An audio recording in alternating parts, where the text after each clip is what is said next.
আচ্ছা, আজকে আমরা যেটা পড়ব সেটা হচ্ছে তোমার ওয়েন্ট। এক মিনিট দাঁড়াও,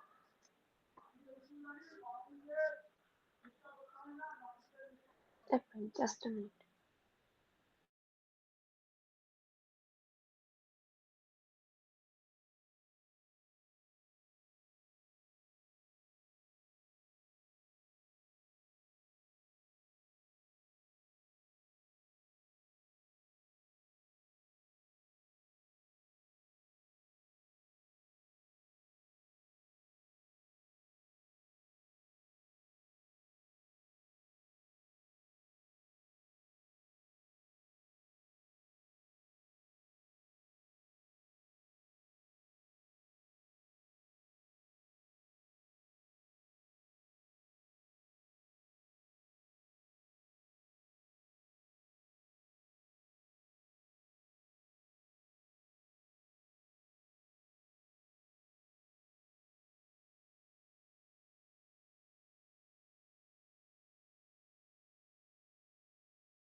ওকে, তো আজকে আমরা যেটা বলছিলাম যে স্টার্ট করব হচ্ছে তোমার ড্রসোফিলা পড়বো, বা ড্রসোফিলা পড়ার আগে আমরা একটা সিগন্যালিং পাথওয়ে পড়ে নেব। কারণ কি এই সিগন্যালিং পাথওয়েটা আমাদের নেক্সট ক্লাসে বা ডেভেলপমেন্টের ক্লাসে, ভেন্ট পাথওয়ে যেটা, সেটা খুবই ইম্পর্টেন্ট একটা সিগন্যালিং পাথওয়ে। এবং তার সাইড বাই সাইড এটা সেল সিগন্যালিং যে ইউনিট 4 তার একটা পার্ট, ঠিক আছে? তো আমরা দুটো যেহেতু কমন পোর্শন এবং এটা একটা ডেভেলপমেন্টের বেসিক্স জায়গা, তো এই জায়গাটা আমরা কভার করে নেব আজকে। তারপরে আমরা ড্রসোফিলার যে ইনিশিয়াল পার্ট গুলো সেগুলোতে মুভ করব। তো ওয়েন্ট সিগন্যালিং এর ব্যাপারে বলার আগে, ওয়েন্ট সিগন্যালিং এর আগে যদি বলতে চাই, আহ, আমাকে ওয়েন্ট প্রোটিনটার ব্যাপারে একটু জানতে হবে। তো ওয়েন্ট পাথওয়েটাকে অ্যাকচুয়ালি বলা হয় ওয়েন্ট বিটা ক্যাটেনিন পাথওয়ে, ঠিক আছে? এবার বিটা ক্যাটেনিন কি আসছি পরে। এই প্যারাক্রাইন সিগন্যালিং এরই একটা টাইপ হচ্ছে এই ওয়েন্ট বিটা ক্যাটনিন পাথওয়ে, ঠিক আছে? তো প্যারাক্রাইন সিগন্যালিং মানে তোমরা জানো যে যখন একটা ক্লোজ কন্ট্যাক্টে সেল, এরকম খুব ক্লোজ কন্ট্যাক্ট না, মানে নিয়ার অ্যাবাউট যে পেরিফেরিতে থাকছে সেই সেলগুলো খুব ক্লোজ কন্ট্যাক্ট হলে সেগুলো ডাক্সাক্রাইন হয়। তো এইটা হচ্ছে তোমার প্যারাক্রাইন, যেটা কিছুটা পার্টে আছে, কিন্তু একটা সেল তোমার সিগন্যাল এমিট করছে, আরেকটা সেলের মাথায় রিসেপ্টর আছে, এই সিগন্যালটা এখানে গিয়ে বসছে এবং ফার্দার ডাউনস্ট্রিম যে প্রসেস গুলো অ্যাক্টিভেট করছে বা প্রোটিন অ্যাক্টিভেট করছে সেটা চলছে। That is paracrine signalling. So Wnt beta catenin signalling is a paracrine signalling pathway, and Wnt যে প্রোটিনটা, ইট ইজ আ প্যারাক্রাইন ফ্যাক্টর। এবং এই যে প্রোটিন গুলো, এরা সিস্টিন রিচ গ্লাইকোপ্রোটিন ফ্যামিলিতে বিলং করে।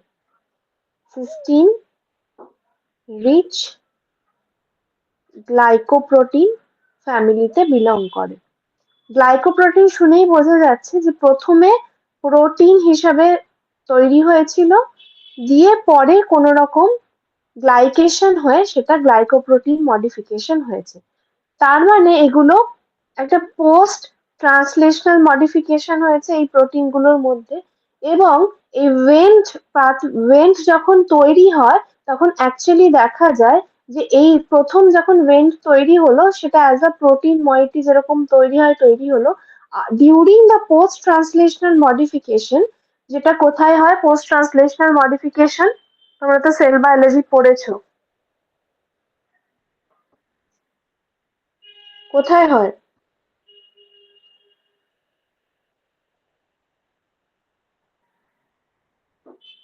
পোস্ট ট্রান্সলেশনাল মডিফিকেশন কোথায় হয় সেল বায়োলজিতে, তোমরা পড়োনি?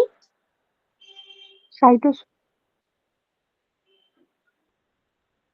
অর্গানেলটার নাম কি?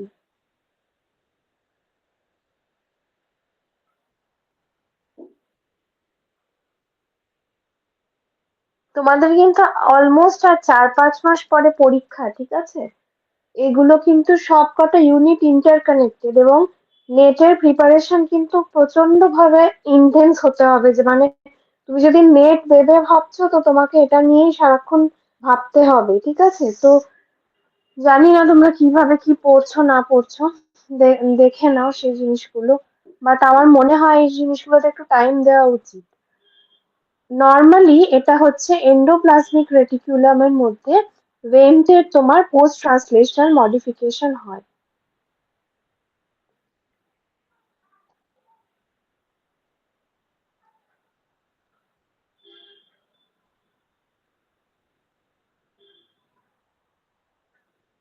আফটার দিস ভেন্টটা এরকম একটা গ্লাইকেশন, মানে একটা কার্বোহাইড্রেট ময়েটির সাথে অ্যাসোসিয়েটেড হয়, এবং এইটাকেই আমি বলছি অবভিয়াসলি গ্লাইকোপ্রোটিন, ঠিক আছে? So Wnt is a cysteine rich glycoprotein.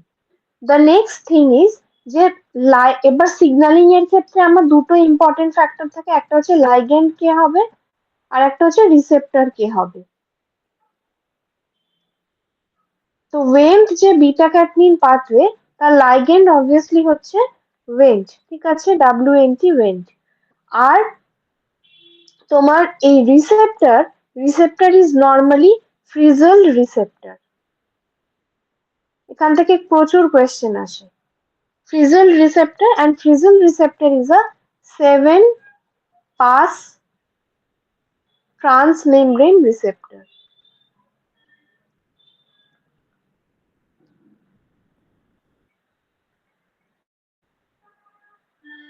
7 pass মানে অবভিয়াসলি বোঝো, এইরকম 1 2 3 4 5 6 7, ঠিক আছে? This is a 7 pass transmembrane receptor. তাহলে receptor for Wnt beta catenin pathway is frizzled, ঠিক আছে? এবং তার সাথে হচ্ছে যে আমরা যদি হিউম্যানস এর কথা বলি, হিউম্যানস এর মধ্যে 19 separate Wnt genes are found. এই ওয়েন্ট টার্মটা কোথা থেকে এসছে সেটা যদি বলা হয়, ওয়েন্ট ডিসকভারি হয়েছে হচ্ছে তোমার ড্রসোফিলার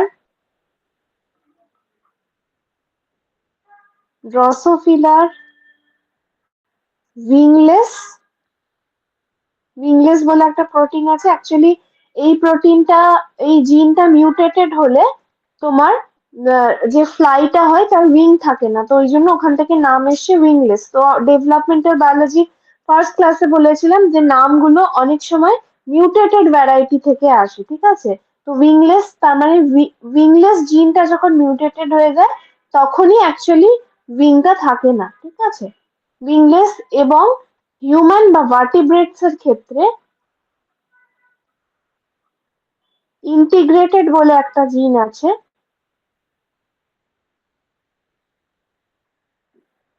এই জিনটা মিলে, দুটোকে মিলে নামটা এসছে হচ্ছে WNT ওয়েন্ট। ওকে। এবং যদি আমি এর ফাংশন বলি, function of the Wnt protein, ডেভেলপমেন্টে কোথায় কোথায় ফাংশন করে ওয়েন্ট প্রোটিন নর্মালি।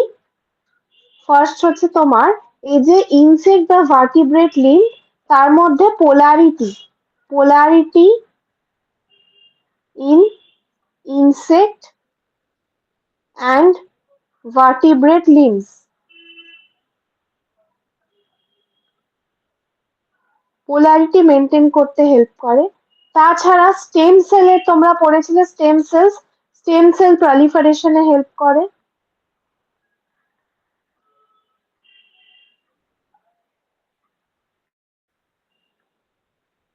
এছাড়া বিভিন্ন যে ম্যামেলিয়ান ইউরোজেনিটাল সিস্টেম আছে, ম্যামেলিয়ান ইউরোজেনিটাল সিস্টেম এর ডেভেলপমেন্টে হেল্প করে।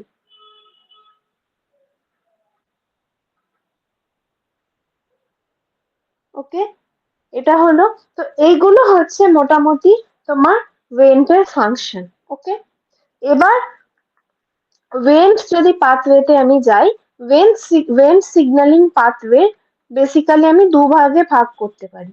ওয়েন্ট সিগন্যালিং কে দুটো সেপারেট পাথওয়ে চলে, অ্যাকচুয়ালি তিনটে। ফার্স্ট হচ্ছে, একটাকে বলা হয় canonical beta ক্যাটেনিন dependent pathway.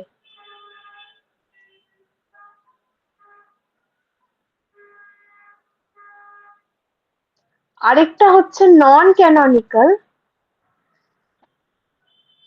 obviously beta catenin independent pathway.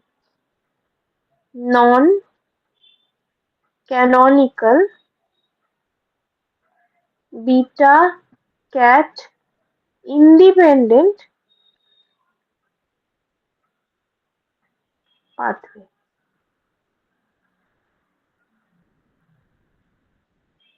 হলো, এই canonical pathway যে main role, it plays a role in development of the fly, মানে আমরা যদি ড্রসোফিলার পার্সপেক্টিভেই বলি, development of the fly। এবার নন ক্যানোনিক্যাল যে বিটা ক্যাটনিন পাথওয়ে বললাম, এর আবার দুটো সাবডিভিশন আছে। একটাকে বলা হয় পিসিপি পাথওয়ে, পিসিপি পাথওয়ে, যেটার ফুল নেম হচ্ছে প্ল্যানার সেল পোলারিটি পাথওয়ে। এই পাথওয়েটা planar planar sorry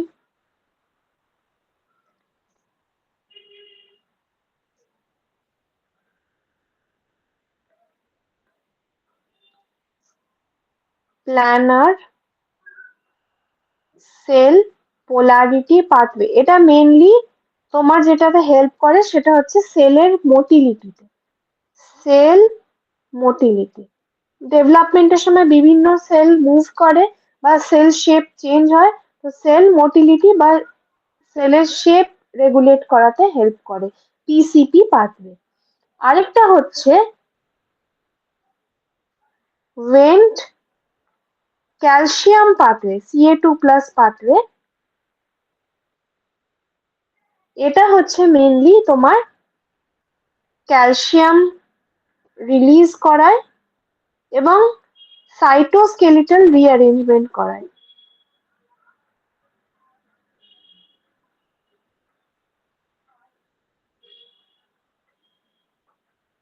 cytoskeletal rearrangement করা, তাহলে ওয়েন্টের দুটো পাথওয়ে, ক্যানোনিক্যাল আর non canonical. Canonical pathway is important in development, non canonical এর মধ্যে PCP pathway and Wnt pathway. Wnt signalling very very important, পুরো বেসিক্সটা বুঝে রাখতে হবে।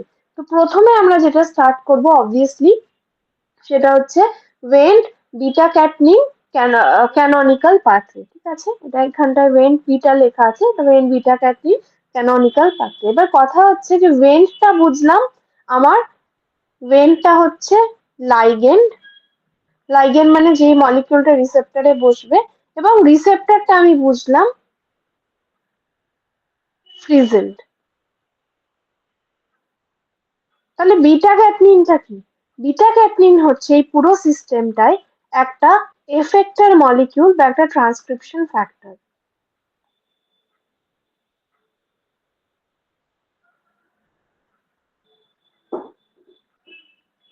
ট্রান্সক্রিপশন ফ্যাক্টর, আর ইন জেনারেল বলি it is a effector molecule. Effector molecule কথাটার মানে হচ্ছে সিগন্যালিং এর এফেক্টটা যার উপরে পড়ে তাকে বলা হয় এফেক্টর মলিকিউল, এবং সে ডাউনস্ট্রিমে গিয়ে যখন কিছু চেঞ্জেস করে তাকে বলছে এফেক্টর মলিকিউল।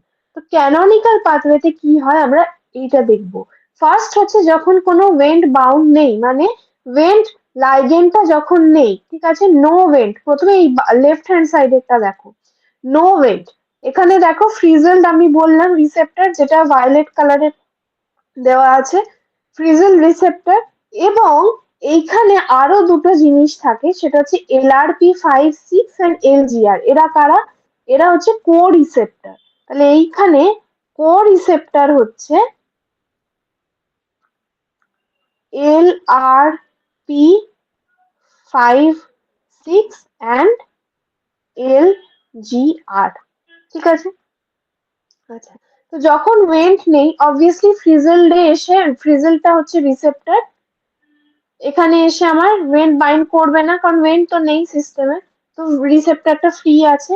যখন ওয়েন্ট নেই তখন ডি7 বলে একটা প্রোটিন এই রিসেপ্টরের যে ইন্ট্রাসেলুলার মানে এই পোর্শনটা, ইন্ট্রাসেলুলার পোর্শনে ডি7 বলে একটা প্রোটিন অ্যাসোসিয়েটেড থাকে, ঠিক আছে। এবং অ্যাট দ্য সেম টাইম এই ডি7 প্রোটিন যেরকম ইন্ট্রাসেলুলার পোর্শনে থাকে, এটা ইনঅ্যাক্টিভ থাকে যখন ওয়েন্ট নেই। এটা ইনঅ্যাক্টিভ থাকার ফলে একটা এপিসি, তোমরা এপিসি নামটা হয়তো শুনেছো, সেটা হচ্ছে সেল সাইকেলে, ঠিক আছে। সেল সাইকেলে তোমরা এপিসি নামটা শুনবে, একটা অ্যানাফেজ প্রমোটিং কমপ্লেক্স সেটা আলাদা, আরেকটা হচ্ছে এপিসিসি, ঠিক আছে। বাট দিস ইজ ডিফারেন্ট, ঠিক আছে, এটা কিন্তু ওটার সাথে কোনো রিলেশন নেই, ওকে। এইটা হচ্ছে তোমার ইউবিকুইটিনেশনের পার্ট। এবং এই এপিসি কমপ্লেক্সের মধ্যে অনেকগুলো প্রোটিন থাকে, তার মধ্যে একটা মোস্ট ইম্পর্টেন্ট প্রোটিন হচ্ছে জিএসকে3। এপিসি কমপ্লেক্সের মধ্যে দাঁড়া, এপিসি কমপ্লেক্সের মধ্যে অনেকগুলো প্রোটিন আছে দেখতে পাচ্ছ। এপিসি কমপ্লেক্সের মধ্যে যে প্রোটিন গুলো আছে তার পার্ট হচ্ছে, একটা হচ্ছে জিএসকে3, অ্যাক্সিন, এবং দেখো তারই কম্পোনেন্ট এই পিঙ্ক কালার যেটা, সেটা হচ্ছে বিটা ক্যাটেনিন, বিটা ক্যাট। এরা সবাই হচ্ছে এপিসি কমপ্লেক্সের পার্ট, ওকে। এবার যখন ওয়েন্ট থাকে না, তার মানে ওয়েন্ট নেই মানে রিসেপ্টরটা ফাঁকা, এবং রিসেপ্টরটা ডি7 বলে একটা প্রোটিনের সাথে অ্যাসোসিয়েটেড, ডি7টা ইনঅ্যাক্টিভ। ডি7 যখন ইনঅ্যাক্টিভ তখন এই এপিসি যে প্রোটিনটা, সেই এপিসি প্রোটিনের মধ্যে এই বিটা ক্যাটনিনটা ফসফোরাইলেটেড হয়ে থাকে, ঠিক আছে। কে করে? এই জিএসকে3 এ এই বিটা ক্যাটনিনকে ফসফোরাইলেট করে। তার মানে এখানে কি বলতে পারি যে ওয়েন প্রথমে আমার ওয়েন্ট নেই, ওয়েন্ট ইজ অ্যাবসেন্ট, ওয়েন্ট যদি অ্যাবসেন্ট থাকে ফ্রিজেল রিসেপ্টরে বসার কেউ নেই। ফ্রিজেল রিসেপ্টর যখন ইনঅ্যাক্টিভ তখন ডি7, এটাকে শর্ট ফর্মে ডিএসএইচ লেখে, ডিএসএইচ ইনঅ্যাক্টিভ। ডিএসএইচ যখন ইনঅ্যাক্টিভ তখন এপিসির মধ্যে জিএসকে3 এ অ্যাক্টিভ থাকে। এ অ্যাক্টিভ থাকার ফলে এ বিটা ক্যাটেনিনকে ফসফোরাইলেট করে দেয়। হলো, যেই মুহূর্তে বিটা ক্যাটনিন ফসফোরাইলেটেড হলো, সেই মুহূর্তে দেখো বিটা ক্যাটনিন এই কমপ্লেক্স থেকে বেরিয়ে ইউবিকুইটিনেশন হয়ে প্রোটিয়াজোমাল ডিগ্রেডেশন হয়ে যাচ্ছে। এবং প্রোটিয়াজোমাল ডিগ্রেডেশন হওয়ার ফলে কি হচ্ছে, যেহেতু বলেছিলাম বিটা ক্যাটনিন একটা ট্রান্সক্রিপশন ফ্যাক্টর, ট্রান্সক্রিপশন ফ্যাক্টর মানে সে নিউক্লিয়াসে গিয়ে কাজ করবে, তো এ টিসিএফ বলে যে ট্রান্সক্রিপশন ফ্যাক্টর তার সাথে অ্যাসোসিয়েট হতে পারছে না, যেহেতু ডিগ্রেড হয়ে যাচ্ছে উইদিন দ্য সাইটোসল। তাহলে this is the condition when went is absent, ঠিক আছে। নেক্সট, এবার কি হলো, ওয়েন্ট মলিকিউলটা এসে বাইন্ড করলো ফ্রিজেলডে। ফ্রিজেলটা যখন এসে বাইন্ড করলো, সাথে সাথে ঘটনাটা কি হলো, এই যে কো রিসেপ্টর গুলো ওয়েন্টের সাথে তোমার ইন্টারঅ্যাক্ট করলো, এবং আর স্পন্ডিন বলে একটা মলিকিউল থাকে যেটা এলজিআর এর সাথে অ্যাসোসিয়েটেড করে, শুধু এলজিআর যে রিসেপ্টর কো রিসেপ্টর তার সাথে অ্যাসোসিয়েটেড করে। এবং ওয়েন্ট যখন এখানে এসে বাইন্ড করলো তখন আমার কি হলো, এই ডি7 প্রোটিনটা যেটা ইনঅ্যাক্টিভ ছিল সেটা অ্যাক্টিভ হয়ে গেল। এবং অ্যাক্টিভ হওয়ার ফলে এ কি করলো, এ এই তোমার জিএসকে3 যেটা কি করছিল, জিএসকে3 অ্যান্ড অ্যাক্সিন, এরা দুজনেই লাইট গ্রিন কালার, এবং এই অ্যাক্সিন বলে যে মলিকিউলটা, এরা এই এই দুটোকে টেনে নিয়ে গেল এখানে, এইখানে টেনে নিয়ে গেল, এখানে ছিল, এখান থেকে টেনে নিয়ে গেল নিজের সাথে, ডি7 অ্যাসোসিয়েট করলো কাকে কাকে, জিএসকে3 আর অ্যাক্সিনকে। এবার আমি জানি যে জিএসকে3 কি করছিল, বিটা ক্যাটনিনকে ফসফোরাইলেট করছিল। তাহলে ডি7 যখন জিএসকে3 কে ধরে নিল তখন কি হলো, তখন বিটা ক্যাটনিন ফ্রি হয়ে গেল, ওকে আর কেউ ফসফোরাইলেট করতে পারলো না। তাহলে যেই মুহূর্তে ও ফ্রি হয়ে গেল, ও নিউক্লিয়াসে এন্টার করলো, টিসিএফ এর সাথে অ্যাসোসিয়েটেড হলো, দিয়ে এইখানে অন দেখাচ্ছে, এটা হচ্ছে ওয়েন্ট রেসপন্সিভ জিনস অন হয়ে যাচ্ছে। যেই জিনগুলো ওয়েভ সিগন্যালিং এ রেসপন্স করে সেই জিনগুলো অন হয়ে যাচ্ছে। তাহলে this is the Wnt beta catenin canonical pathway. কারোর কোনো ডাউট আছে?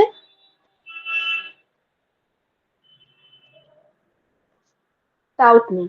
তাহলে এইটা হচ্ছে তোমার দ্য কমন পাথওয়ে। ওকে, এবার আমি যাচ্ছি the non canonical which is the PCP pathway.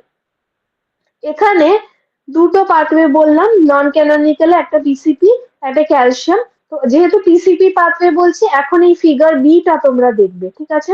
শুধু ফিগার বিটা দেখবে। এখানে কি হচ্ছে, এখানে সেম ভাবেই যখন ওয়েন্ট এসে বসছে তোমার এইখানে আবার এই এলআরপি কো রিসেপ্টরের সাথে সাথে আরেকটা তোমার রিসেপ্টর কাজ করছে, মানে কো রিসেপ্টর কাজ করছে। তার নাম হচ্ছে রিক অ্যান্ড রড। কোথায় গেল আমার কার্সারটা? দাঁড়াও।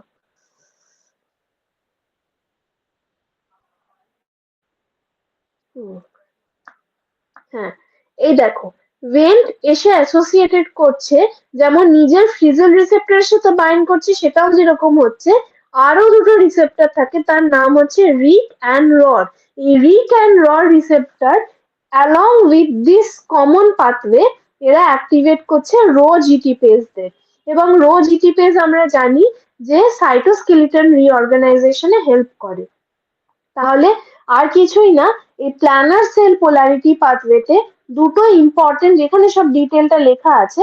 এই প্ল্যানার সেল পিসিপি পাথওয়েতে যেটা হচ্ছে এই রিক আর রড, রিক অ্যান্ড রড, এই দুটো আরো কো রিসেপ্টর আসছে। এবং দেখো এখানে কোনো বিটা ক্যাটনিনের ইনভলভমেন্ট নেই, ওই জন্য এটা কিন্তু নন ক্যাননিক্যাল পাথওয়ে আর বিটা ক্যাটনিন ইন্ডিপেন্ডেন্ট পাথওয়ে। বোঝা যাচ্ছে? নেক্সট হচ্ছে ভেন্ট ক্যালসিয়াম পাথওয়ে। এখানেও বিটা ক্যাটনির কোনো ইনভলভমেন্ট নেই। এখানে দেখো কি হচ্ছে, এখানে একটা রিসেপ্টর আছে রিক বলে, ঠিক আছে? ওখানে যেমন রিক অ্যান্ড রড ছিল, এখানে রিক আছে, only receptor is Ryk. Okay, Wnt এখানে এসে বাইন্ড করছে। এবার অ্যাট দ্য সেম টাইম তোমার এই রিক যেরকম একটা, রিকটা হচ্ছে কো রিসেপ্টর, সরি, আর রিসেপ্টরটা যেরকম ফ্রিজেল থাকছে সেটাও থাকছে ফ্রিজেল, এফজেড লিখছি। তো দুটো জিনিস হচ্ছে এখানেও। এখানে যেরকম নর্মালি ওয়েন্ট এসে ফ্রিজেলডে বসছে, বসে নিয়ে ও অ্যাকচুয়ালি জি আলফা, যে তোমরা জিপিসিআর মেকানিজম পড়েছো কিনা জানি না, পড়বে। তো জিপিসিআর এ যেরকম আগের দিন ডিসকাস করছিলাম, জি আলফা প্রোটিনটা জিটিপির সাথে বাইন্ড করে এ PLC phospholipase C K activate করছে। ফসফোলাইপেজ সি পিআইপি2 কে কনভার্ট করে আইপি3 তে, ঠিক আছে? এটা একটা হচ্ছে, আরেক এটা হচ্ছে ফ্রিজেল রিসেপ্টর। আর এই ওয়েন্ট ডিরেক্টলি এই রিক রিসেপ্টরে বাইন্ড করে এন্ডোপ্লাজমিক রেটিকিউলামের মধ্যে যে ক্যালসিয়াম গেটেড চ্যানেলস আছে সেই চ্যানেলগুলোকে ওপেন করে দিচ্ছে। দেখো, একটা পাথওয়ে চলছে এদিকে, এই পাথওয়েটা চলছে এই দিকে। এই এই এই জায়গাটা ফোকাস করো, এই পাথওয়েটা চলছে, ভেন্ট এসে বসলো রিসেপ্টরে। রিসেপ্টরে বসার ফলে, যেহেতু দেখো 7 ট্রান্সমেমব্রেন রিসেপ্টর বলেছি, তাহলে ফ্রিজেল কিন্তু অ্যাকচুয়ালি একটা জিপিসিআর, ঠিক আছে?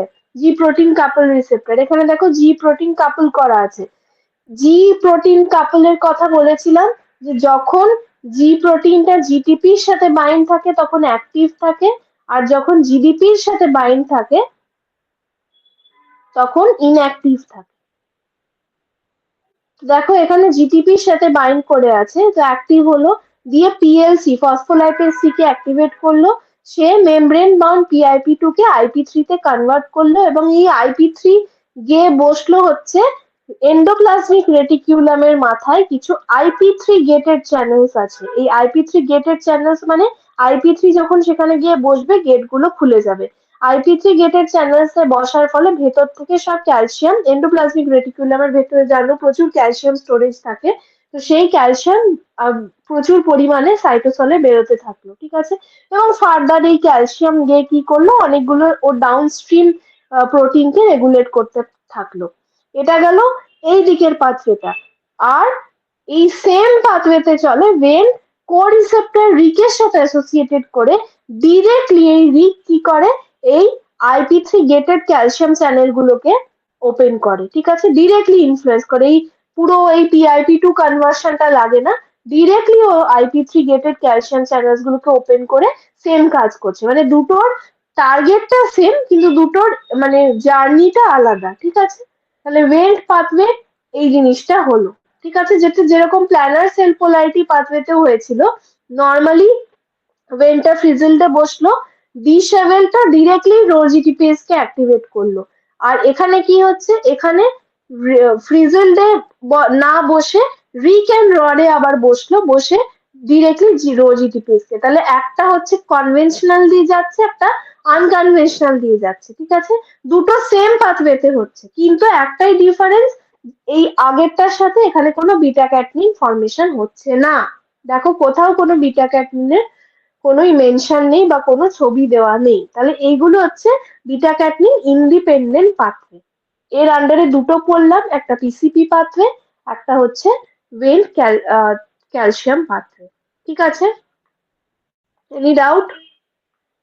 আচ্ছা, last of this Wnt pathway is the negative feedback regulation by another protein known as the NOTAM protein. এই NOTAM বলে প্রোটিনটা, এই প্রোটিনটা হচ্ছে Wnt এর তোমার নেগেটিভ রেগুলেটর, ঠিক আছে। এখানে দেখো একটা ছবি দেখিয়েছে। অ্যাকচুয়ালি আমি যেটা বলছিলাম যে ওয়েন্ট যে প্রোটিনটা, সেটা একটা কি, সেটা হচ্ছে তোমার গ্লাইকোপ্রোটিন, ঠিক আছে।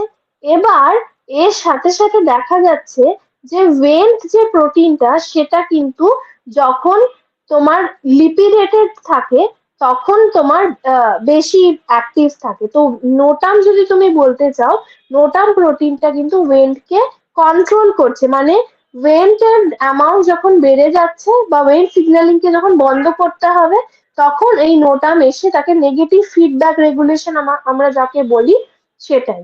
প্রথম ছবিটা দেখো, যেটা grey colour, that is the NOTAM protein, ঠিক আছে। এবং নোটাম অবভিয়াসলি যেহেতু রেগুলেটর অফ ওয়েন্ট, তো নোটাম অবভিয়াসলি ওয়েন্টের সাথে অ্যাসোসিয়েট করবে। তো ওয়েন্টের অনেকগুলো ফর্ম আছে, ওয়েন্ট তোমরা আবার লিম্ব ডেভেলপমেন্টেও পড়বে। ওয়েন্টের এখানে যেটা মেনশন করা আছে ওয়েন্ট 3A, ঠিক আছে, নামটা আছে ওয়েন্ট 3A, যেটা গ্রিন কালার স্ট্রাকচার দেওয়া আছে, দ্যাট ইজ ওয়েন্ট 3A। দেখো বলছে the active site of notum is visualized in this cutaway view, demonstrating the precise binding with the palmitoleic acid moiety of Wnt3A। এবার went protein গুলো যখন synthesised হয়, তখন তাদের সাথে অ্যাসোসিয়েটেড থাকে একটা পামিটোলিক অ্যাসিড। মানে অ্যাপার্ট ফ্রম দ্য তোমার গ্লাইকোলিপিড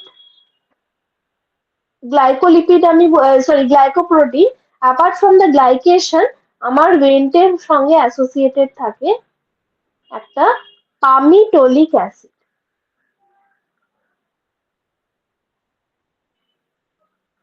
ঠিক আছে। এবং এই পামিটোলিক অ্যাসিডটার দেখো, এই যে এখানে দেখতে পাচ্ছ কিনা জানি না, এখানে রেড মতো একটা যেটা আছে, সেটা হচ্ছে ওয়েন্টের সাথে অ্যাসোসিয়েটেড যে পামিটোলিক অ্যাসিডটা। এবং নোটামিন দেখো একটা পকেট আছে, যে পকেটটা দিয়ে ওই পামিটোলিক অ্যাসিডের সাথে ও ইন্টারঅ্যাক্ট করছে, ঠিক আছে। নেক্সট কি বলছে, যে once bound the notum possess enzymatic hydrolase activity to cleave off this lipid from Wnt3A, rendering it unable to interact with the Fresnel receptor। তো এই যে পামিটোলিক অ্যাসিড মইটিটা, এটা is required for interaction with frizzle receptor. এই ছবিটায় চলে এসো, এই ছবিটায় এটা হচ্ছে ওয়েন্ট, ওয়েন্ট হচ্ছে ইয়েলো কালারটা, এরকম ব্ল্যাক যেটা এরকম কার্ভ দেওয়া আছে সেটা পামিটোলিক অ্যাসিড, আর এই যে পিঙ্ক কালার যেটা আছে সেটা হচ্ছে গ্লাইপিক্যান, মানে যেটা যে জন্য আমি ওয়েন্টকে গ্লাইকোপ্রোটিন বলছিলাম। তো এই বিশেষ করে এই পামিটোলিক অ্যাসিডটা is required for Wnts interaction with the receptor. দেখো ফ্রিজেল রিসেপ্টরের এই জায়গাটায় দেখো, ফ্রিজেল রিসেপ্টরের সাথে ওয়েন্ট কিভাবে পামিটোলিক অ্যাসিডটা ইউজ করে, এখানে ব্ল্যাকটা আশা করি দেখতে পাচ্ছ, পামিটোলিক অ্যাসিড, একটু জুম করে নাও, পামিটোলিক অ্যাসিডটা কিভাবে তোমার ইন্টারঅ্যাক্ট করছে উইথ দ্য ফ্রিজল রিসেপ্টর। তাহলে ফ্রিজল রিসেপ্টরের সঙ্গে ওয়েন্টের যে ইন্টারঅ্যাকশন, সেটার জন্য কিন্তু পামিটোলিক অ্যাসিড ইজ এক্সট্রিমলি ইম্পর্টেন্ট। তাহলে নোটাম এবার কি করছে, NOTAM is a negative regulatory protein এবং নোটামের এই ডিলিপিডেশন অ্যাক্টিভিটি আছে। So NOTAM is a negative regulator এবং তার সাথে সাথে এটাও বলতে পারি ইট হ্যাজ আ হাইড্রোলেজ অ্যাক্টিভিটি, মানে হাইড্রোলেজ অ্যাক্টিভিটি বলতে ডিলিপিডেশন অ্যাক্টিভিটি, ডিলিপিডেশন প্রপার্টি, ঠিক আছে।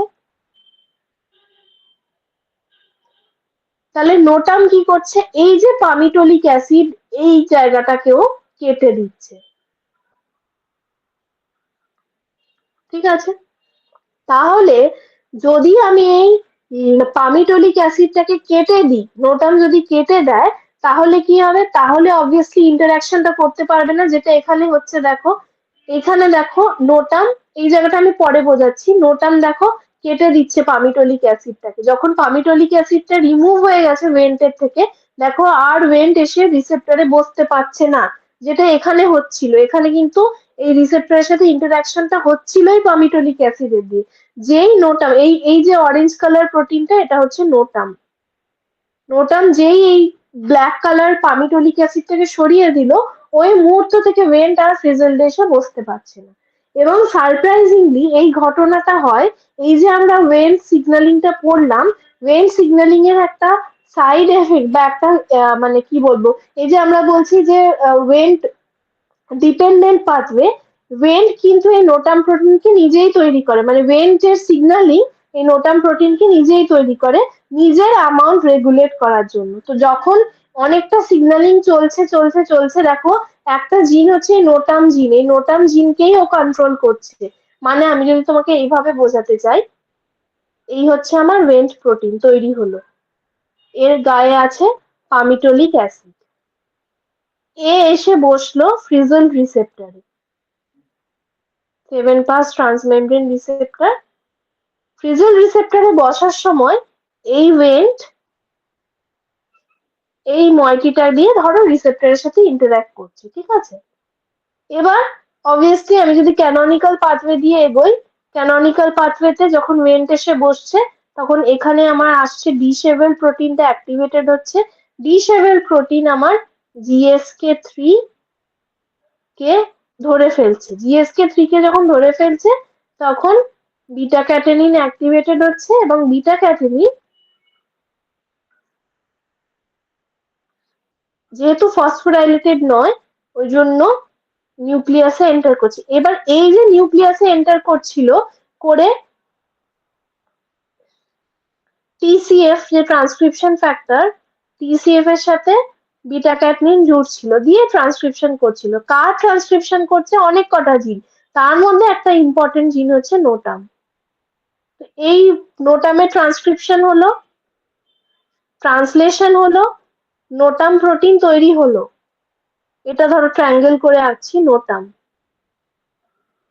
এ বেরিয়ে এলো, বেরিয়ে এসে আরো যে ওয়েন্ট মলিকিউল গুলো বসার কথা, তার এই লিপিড মইটিকে গিয়ে এখানে কাট করে দিল। এবার কি হলো, ওয়েন্টটা ফাঁকা হয়ে গেল, এ আর আমার রিসেপ্টর থাকা সত্ত্বেও এ আর বুঝতে পারছে না, কারণ লিপিড মইটিটা চিউ অফ করে দিয়েছে, ঠিক আছে।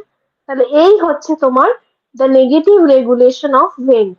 এখানে একটা এক্সপেরিমেন্ট দেওয়া হয়েছে, যে দেখো এখানে বলছে যে এই এই পার্পেল কালার যেটা, আবার হারিয়ে গেছে কার্সারটা, হ্যাঁ, পার্পল কালার যেটা, সেটা হচ্ছে তোমার ওয়াইল্ড টাইপ নোটাম, মানে সরি এই দিকের বারটা হচ্ছে ওয়াইল্ড টাইপ নোটাম, পার্পল কালারটা হচ্ছে ডিলিপিডেটেড ওয়েন্ট 3 এবং গ্রিন কালারটা হচ্ছে লিপিডেটেড ওয়েন্ট 3, ঠিক আছে।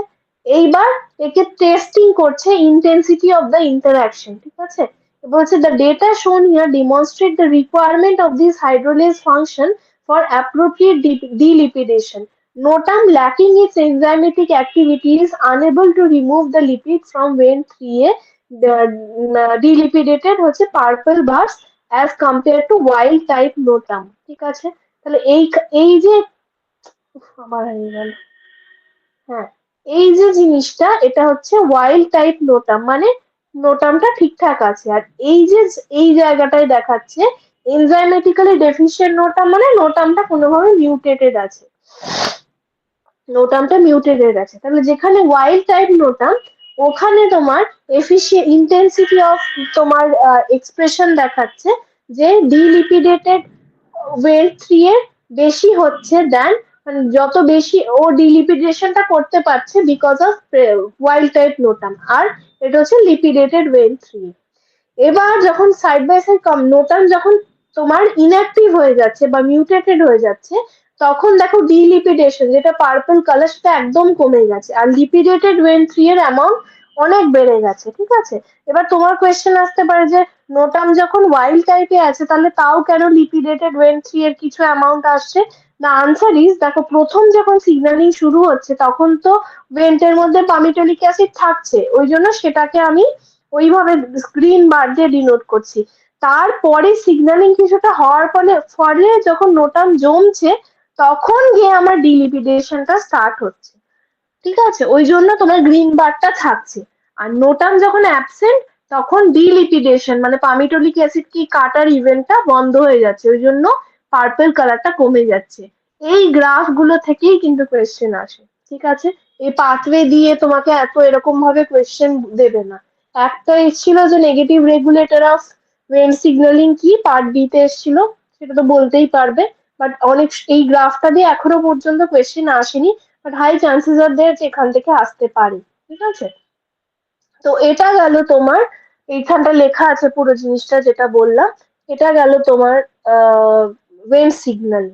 এবার আমরা মুভ করব, ড্রসোফিলাটা অনেকটা বড়, ড্রসোফিলার ফার্স্ট পার্ট।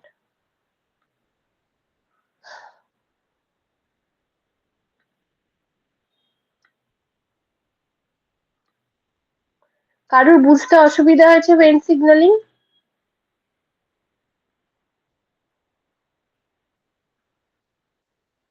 কোনটা, গ্রাফটা? আচ্ছা দাঁড়াও,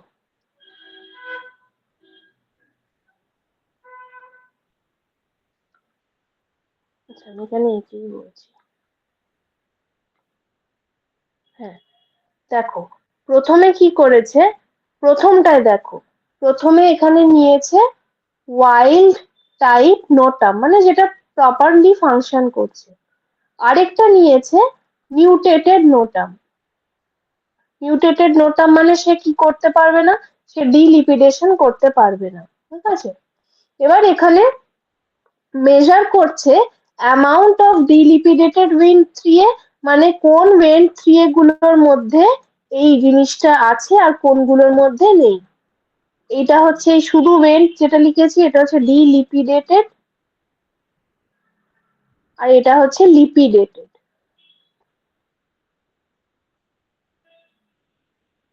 ঠিক আছে, তো এবার কি দেখাচ্ছে যে কতটা পরিমাণে তোমার নোটাম কিভাবে ফাংশন করছে। ঠিক আছে, তো ফার্স্টে দেখাচ্ছে যে ওয়াইল্ড টাইপ নোটাম যখন রাখছি তখন অ্যামাউন্ট অফ ডিলিপিডেটেড ওয়েন থ্রি এ এরকম মোটামুটি, ধরো এটাকে আমি যদি ডিলিপিডেটেড ধরি, ডি লিখে দিচ্ছি, এটা এরকম।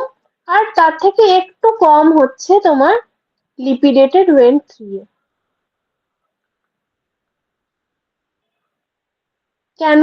কারণ কি, ওয়াইল্ড টাইপ নোটাম মানে কি, সে এই ওয়েন্ট থ্রি এর থেকে লিপিডেশনটা সরিয়ে দেবে, তো অ্যামাউন্ট অফ ডিলিপিডেটেড মানে শুধু ওয়েন্ট এতটা বেশি থাকছে। এবার কোয়েশ্চেন হচ্ছে তাহলে লিপিডেটেড কেন আসছে ওয়াইল্ড টাইপ নোটামে।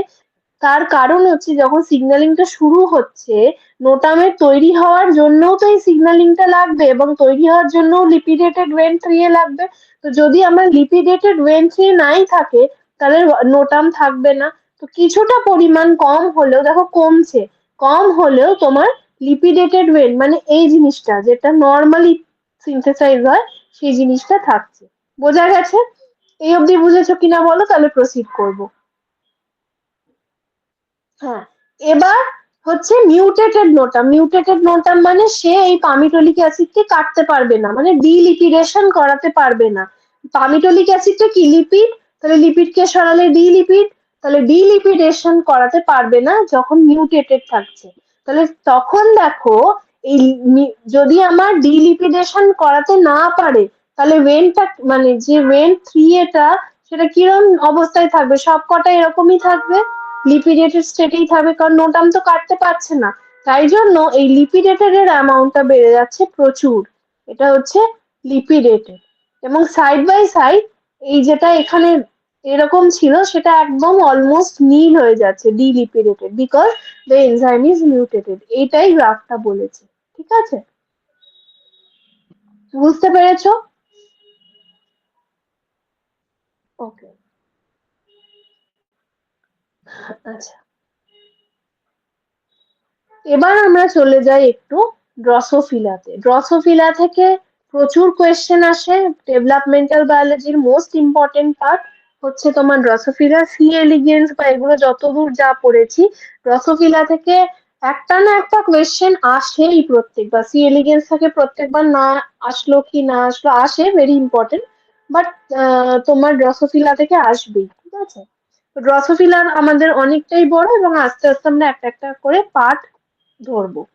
তো ড্রসোফিলা ডেভেলপমেন্টের যেটা ফার্স্ট পার্ট, আমরা কিভাবে জিনিসটাকে প্রসিড করব সেটা আগে বুঝে নিই, ঠিক আছে? আমরা যদি ড্রসোফিলার কথা বলি, ড্রসোফিলা মানে তোমরা জানো যে কোনো ফলের উপরে যে ছোট ছোট ব্ল্যাক ব্ল্যাক ফ্লাইস গুলো তোমরা দেখো, ফ্রুট ফ্লাইস যেগুলোকে আমরা বলি, যে কোনো কলা আম যখন তুমি মানে রেখে দাও আর কি, সেগুলোর উপরে যে ছোট ছোট পোকাগুলো এসে বসে সেগুলো হচ্ছে ড্রসোফিলা বা ফ্রুট ফ্লাই বলি, ঠিক আছে? তো এই ড্রসোফিলার যদি আমি আমরা যেটা পড়বো সেটা হচ্ছে এই ড্রসোফিলার তোমার বডি প্ল্যান, মানে যে কোনো ইনসেক্টের, তুমি জানো ককরোচ যেরকম তোমরা দেখেছো বা ছোটবেলা পড়েছো, ককরোচেরও বডি সেগমেন্টেশন হয়, হেড, অ্যাবডোমেন, থোরাক্স, এরকম সব সেগমেন্টেশন হয়।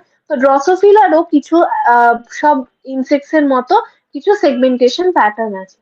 এবং এই যে হেড কোথায় হবে আর টেল কোথায় হবে, তোমার ডর্সাল কোথায় হবে, ভেন্ট্রাল কোথায় হবে। ডর্সাল মানে, যদি আমি তোমাদের এইভাবে মনে রাখতে হবে তোমাদের, এটা যদি আমাদের হ্যান্ড হয়, হাতটা খুবই বাজে হলো, এইটা হচ্ছে তোমার মানে যদি তুমি হাতটা নিচের দিকে ফেস করো, সেটা হচ্ছে তোমার ভেন্ট্রাল সাইড, এবং উল্টো দিকটা হচ্ছে তোমার ডর্সাল সাইড, ঠিক আছে? এইটা হচ্ছে ডর্সাল অ্যান্ড ভেন্ট্রাল।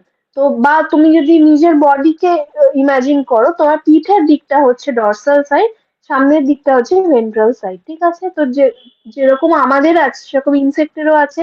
ইনসেক্টের যেটা পিছনের দিক সেটা হচ্ছে ডর্সাল সাইড, আর যেটা হচ্ছে তোমার ধরো একটা ককরোচকে উল্টো করে দিয়েছো, ককরোচের যে লেগস গুলো আপ হয়ে আছে, সেই পেটের মানে এই জায়গাটা, চেস্টের থেকে যে জায়গাটা, সেই ফেসটা হচ্ছে ভেন্ট্রাল সাইড। আর পিঠের দিকটা যেটা আমরা দেখে থাকি নর্মালি, সেটা হচ্ছে ডর্সাল সাইড ইনসেক্টের ক্ষেত্রে। তো ড্রসোফিলার ক্ষেত্রেও তাই।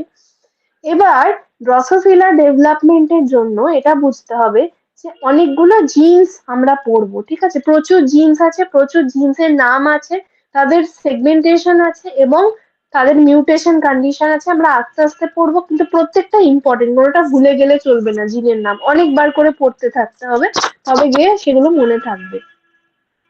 তো এই যে বডি অ্যাক্সিস, হেড আর টেল লিখলাম, এটা অ্যান্টিরিয়ার আর পস্টিরিয়ার লিখছি। অ্যান্টিরিয়ার মানে হচ্ছে হেড পোর্শন, পস্টিরিয়ার মানে হচ্ছে টেল পোর্শন, ঠিক আছে?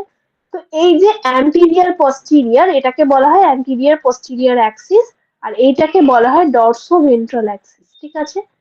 তো এই অ্যাক্সিস গুলো কিভাবে ফরমেশন হয় এবং কখন কোন সময় কিভাবে এইগুলো ডিটারমাইন্ড হয়, সেগুলো আমরা এই ডেভেলপমেন্টের মানে ড্রসোফিলার ডেভেলপমেন্টে পড়বো।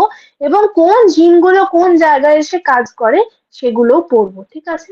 তো প্রথমে এখানে যেটা বলছে যে development of the fruit fly is extremely rapid, and its body axis is specified by factors in the maternal cytoplasm even before the sperm enters the egg. মানে যখন এটা এগ কন্ডিশনে আছে, oocyte কন্ডিশনে আছে, তখন থেকেই এর কিছু কিছু মানে মেইনলি অ্যান্টিরিয়ার পস্টিরিয়ার যে অ্যাক্সিসটা, সেই অ্যাক্সিসটা ডিটারমাইন হয়ে যায় before entry of the sperm, ঠিক আছে? এবং যখন আমার জাইগোট তৈরি হয়নি, দুটো সেট অফ জিনস আমরা বলে থাকি, একটা হচ্ছে ম্যাটার্নাল জিনস আরেকটা হচ্ছে জাইগোটিক জিন্স। ম্যাটার্নাল জিন্স মানে যে জিন্স গুলো বিফোর দ্য ফার্টিলাইজেশন প্রেজেন্ট তাদেরকে বলা হয় ম্যাটার্নাল জিন্স। মানে ফার্টিলাইজেশন হওয়ার আগে থেকেই ওই এগের মধ্যে যেটা প্রেজেন্ট থাকে তাকে বলা হয় ম্যাটার্নাল জিন্স। এগুলো খুব মন দিয়ে শুনবে। জাইগোটিক জিন্স হচ্ছে যেইগুলো আফটার ফার্টিলাইজেশন অবভিয়াসলি যেগুলো অ্যাক্টিভেটেড হয়, এবং এটা মনে রাখবে জাইগোটিক জিন্স এর অ্যাক্টিভেশন করায় ফলোইং ফার্টিলাইজেশন ম্যাটার্নাল জিন্স। তার মানে আফটার ফার্টিলাইজেশন ম্যাটার্নাল জিন্স যেগুলো অলরেডি ওসাইটে প্রেজেন্ট ছিল সেগুলো অ্যাক্টিভেট করায় জাইগোটিক জিন্সকে। ঠিক আছে? তো maternal genes are inherited before fertilization or before entry of sperm, and zygotic genes are inherited after fertilization or after the formation of zygote, মানে obviously sperm entry এবং zygote formation। ঠিক আছে? দেখো এখানে বলছে the anterior posterior axis is specified by proteins and mRNAs made in the maternal nerve cells and transported into oocyte। nerve cell আমরা কোথায় ফরমেশনে বলবো, transported into the oocyte such that each region of the egg contains different ratios of anterior posterior promoting proteins। ঠিক আছে? এবং ড্রসোফিলার ক্ষেত্রেও যেগুলো আমরা পড়ে যাব সেখানে দেখবে কোনো, যেটা আমরা মরফোজেনের কনসেপ্ট পড়েছিলাম, কোনো কিছুর হাই কনসেন্ট্রেশন, ধরো এইটার একটা পার্টিকুলার প্রোটিন আছে, প্রোটিনটার নাম হয়তো ধরো ফর এক্সাম্পল বলছি ফ্রুট প্রোটিন। ঠিক আছে? এই ফ্রুট প্রোটিনটার এই জায়গায় হাই কনসেন্ট্রেশন, এখানটায় তৈরি হবে ধরো এ, মানে এখানটা এ জিনটা অ্যাক্টিভেটেড হবে এবং ধরো এ তৈরি হবে, এখানটা বি জিন অ্যাক্টিভেটেড, যেখানে একদম নেই মিনিমাম সেখানে হচ্ছে সি অ্যাক্টিভেটেড। তো একই প্রোটিন বা একই মরফোজেন তার আলাদা আলাদা কনসেন্ট্রেশন, একটা হাই কনসেন্ট্রেশন, একটা মিডিয়াম, একটা লো কনসেন্ট্রেশনে আলাদা আলাদা জিন অ্যাক্টিভেটেড হবে, যেটা আমরা মরফোজেনের কনসেপ্টে পড়েছিলাম। তো এই পুরো কনসেপ্টটা লাগবে হচ্ছে ড্রসোফিলার ক্ষেত্রে। ঠিক আছে? এবার কি বলছে যে gradients of this protein control, গ্রেডিয়েন্টের কথাটা এক্ষুনি বললাম, control a set of transcription factors the homeotic proteins that specify the structure. The dorsal ventral axis is also initiated in the egg which sends a signal। এটা আমরা next পরে পড়বো। Dorsal ventral অ্যাক্সিসটাও কিন্তু তোমার তৈরি হয়ে যায় ডিউরিং দ্য ম্যাটার্ন, মানে যখন এগ অবস্থায় থাকে বিফোর ফার্টিলাইজেশন ডর্সাল ভেন্ট্রাল অ্যাক্সিসটাও তৈরি হয়ে যায়। ঠিক আছে? দ্য ফলিকল সেলস, এটা তোমরা এখন বুঝতে পারবে না, আপাতত আমাদের আজকের জন্য যেটুকু দরকার সেটা আমরা বুঝে নিয়েছি। আচ্ছা, তো ড্রসোফিলা ফার্টিলাইজেশন কি করে হয়? ফার্টিলাইজেশন প্রথমে হচ্ছে যে যখন এগটা, তোমার এগটাকে যেরকম আমরা ফার্টিলাইজেশন পড়েছিলাম, তো যখন আমার ড্রসোফিলার এগ অ্যাক্টিভেশন হবে, অবভিয়াসলি তোমার এগ অ্যাক্টিভেশন বা স্পার্ম অ্যাক্টিভেশনে কে ইম্পর্টেন্ট? Calcium important. ঠিক আছে? তো যেরকম ভাবে নর্মাল সি অ্যাকচিনেও পড়েছিলাম সেরকম ভাবে এখানেও তাই হয়, এগ অ্যাক্টিভেশনের জন্য ক্যালসিয়াম লাগে। এবং এই জিনিসটা মনে রাখবে যে যদি আমার এটা এগ হয়, এগের যেইখান দিয়ে স্পার্ম এন্ট্রি হচ্ছে that is known as the micropyle end. ঠিক আছে?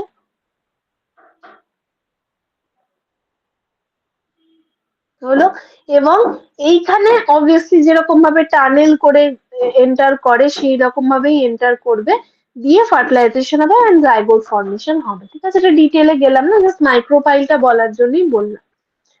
এবার হচ্ছে যে প্রথমে তাহলে আমার জাইগোট তৈরি হয়ে গেল, দুটো নিউক্লিয়াই ফিউজ করলো, স্পার্মের নিউক্লিয়াই এগের নিউক্লিয়াই ফিউজ করলো, করে জাইগোট তৈরি হলো, দ্যাট ইজ জাইগোট। এবার ড্রসোফিলার ক্ষেত্রে একটা স্পেসিফিক, তুমি যদি ক্লিভেজ মনে পড়ে, তো জানি না মনে আছে কিনা, ড্রসোফিলার ক্ষেত্রে হয় সুপারফিশিয়াল ক্লিভেজ, এটা একটা ইনসেক্ট, সুপারফিশিয়াল ক্লিভেজ। এবং এইখানে তোমার সিনসিটিয়াল স্পেসিফিকেশন তোমরা পড়েছিলে, সিনসিটিয়াম বলেছিলাম পরে এক্সপ্লেন করব। সিনসিটিয়াম মানে হচ্ছে যেখানে একটা সেলের মধ্যে মাল্টিপল নিউক্লিয়াই প্রেজেন্ট থাকে এবং সেই নিউক্লিয়াই গুলো এরকম ভাবে ডিফিউজ থাকে, তাদের আশেপাশে সেল ওয়াল মানে সেল মেমব্রেন তৈরি হয় না। ঠিক আছে? তো এটাকে বলা হয় when a single cell contains multiple nuclei, that is known as syncytium or syncytial formation, ঠিক আছে? তো এই ড্রসোফিলার ক্ষেত্রে যখন এই পুরো মানে ক্লিভেজ প্রসেসটা চলে সেখানে আমরা সিনসিটিয়াল স্পেসিফিকেশন দেখি। তো জাইগোট ফর্মেশন হলো, তারপরে জাইগোট ফর্মেশনের পর ক্লিভেজ হবে। ক্লিভেজ মানে কি? ক্লিভেজ মানে হচ্ছে র্যাপিড সেল ডিভিশন, যেখানে একটা সেল থেকে দুটো, দুটো থেকে চারটে, চারটে থেকে আটটা, এটাকে ক্লিভেজ বলে। তো দেখো এখানে বলছে most insect eggs undergo superficial cleavage, মানে সেটা in case of Drosophila, wherein a large mass of centrally located yolk confines cleavage to the cytoplasmic ring. Cells do not form nuclei until after the nuclei have divided several times. তার মানে এখানে কি হচ্ছে, এখানে karyokinesis হচ্ছে কিন্তু cytokinesis হচ্ছে না। ক্যারিওকাইনেসিস মানে জানো নিউক্লিয়ার ডিভিশন, কিন্তু সাইটোকাইনেসিস মানে সেল ডিভিশন, মানে সেল যে ওয়াল তৈরি, সেল মেমব্রেন তৈরি, সেই সেল মেমব্রেন তৈরি হচ্ছে না, ঠিক আছে, বা সেপারেশন অফ দ্য সাইটোপ্লাজম হচ্ছে না। তাহলে এই জন্য যেটা তৈরি হচ্ছে a single cell with many nuclei residing in a common cytoplasm known as the syncytium, ঠিক আছে? So this is the syncytium. তা যখন ড্রসোফিলার ক্লিভেজ হচ্ছে তখন ক্লিভেজ হতে হতে হতে হতে ক্যারিওকাইনেসিস চলছে, ভিতরে ক্যারিওকাইনেসিস চলে চলে প্রচুর নিউক্লিয়াই তৈরি হচ্ছে, কিন্তু এইগুলো কোনোটাই সাইটোকাইনেসিস হচ্ছে না, শুধু নিউক্লিয়াই গুলো তৈরি হয়ে আছে, ঠিক আছে? This is known as the সিনসিটিয়াম।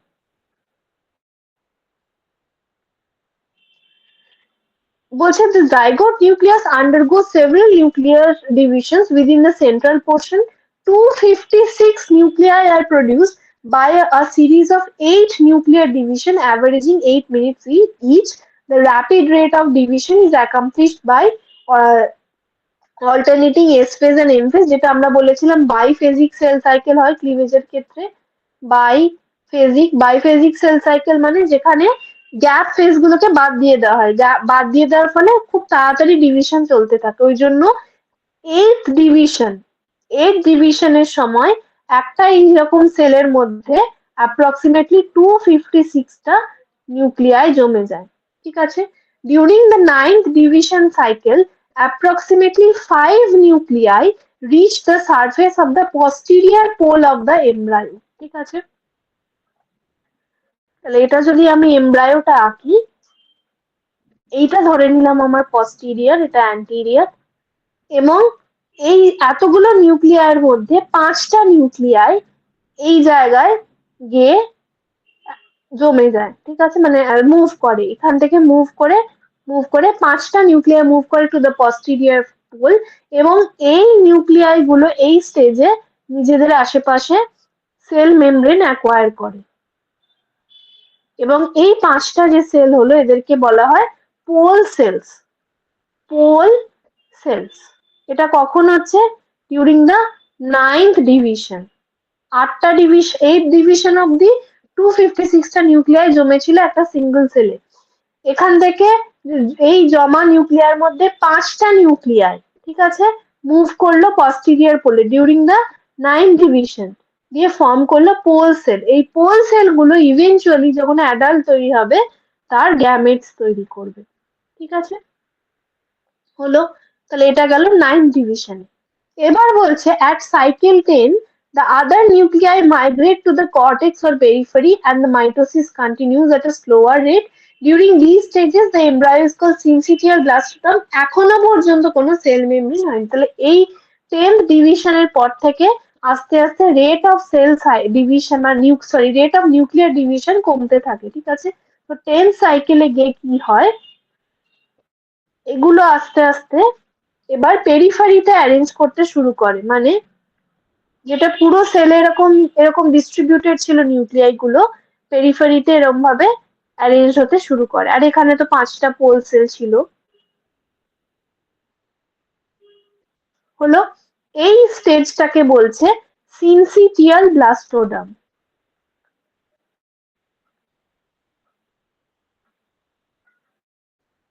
হলো, এইবারে এই নিউক্লিয়াসটা এবারে এই আস্তে আস্তে এই যে নিউক্লিয়াই গুলো এরকম ভাবে অ্যাসোসিয়েটেড হয়ে গেছে, এই এই এই স্টেজটাকে বলছে, এই পার্টিকুলার স্টেজটাকে বলছে তোমার, এই মানে স্টেজটা না, এটা নিউ সিনসিটিয়াল ব্লাস্টোড। এবং এই যে ছোট ছোট ছোট ছোট নিউক্লিয়ার গুলো এরকম ভাবে অ্যারেঞ্জ হয়ে গেছে পেরিফেরিতে, একে বলছি এনার্জিডস। এনার্জিডস, ঠিক আছে, এনার্জি। এবার থার্টিন্থ ডিভিশনে, থার্টিন্থ ডিভিশনের থার্টিন্থ সাইকেলে বা থার্টিন ডিভিশনের সময় এবার আস্তে আস্তে কি হয়, আস্তে আস্তে এই যে পেরিফেরিতে অন্য নিউক্লিয়াই গুলো অ্যারেঞ্জ হয়েছিল, এগুলো আস্তে আস্তে একটার পাশে পাশে সেল মেমব্রেন তৈরি হতে শুরু করে,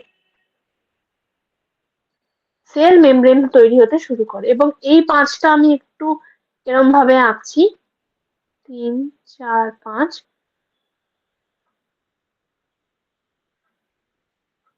এটা তো তৈরি হয়ে গেছিল পোল সেলস। আর এই এই পার্টিকুলার যেগুলো বাকি ছিল এনার্জিস গুলো, সেগুলোর পাশেও সেল মেমব্রেন চলে এলো। এই স্টেজটাকে বলছে after the 13 cycle, this is known as cellular blastoderm. Is it clear? এবং এই যে সেল মেমব্রেন তৈরি হলো, নিউক্লিয়ার গুলো পেরিফেরিতে মুভ করলো, পাঁচটা নিউক্লিয়ার পস্টিরিয়র পোলে মুভ করে পোল সেল তৈরি করলো, এই পুরো জিনিসটা কিসের জন্য অবভিয়াসলি হতে পারে? সাইটোস্কেলিটাল রিঅ্যারেঞ্জমেন্টের জন্য হতে পারে। সাইটোস্কেলিটাল রিঅ্যারেঞ্জমেন্টের জন্য আমার মাইক্রোটিউবুল আর অ্যাক্টিন, যারা two main important components of cytoskeleton, তাদের লাগে। তো আমি যদি এমন কোনো ড্রাগ দিই এই 13 সাইকেল বা 10 সাইকেল ডিভিশনে, যেটা মাইক্রোটিউবুলকে ব্লক করে, তোমরা কি নাম বলতে পারবে কোনো একটা এমন ড্রাগের যেটা মাইক্রোটিউবুলের কোনো মানে রোলকে ব্লক করে? পলিমারাইজেশন বা ডিপলিমারাইজেশন খুব কমনলি নাম শুনেছো হয়তো। Any drug?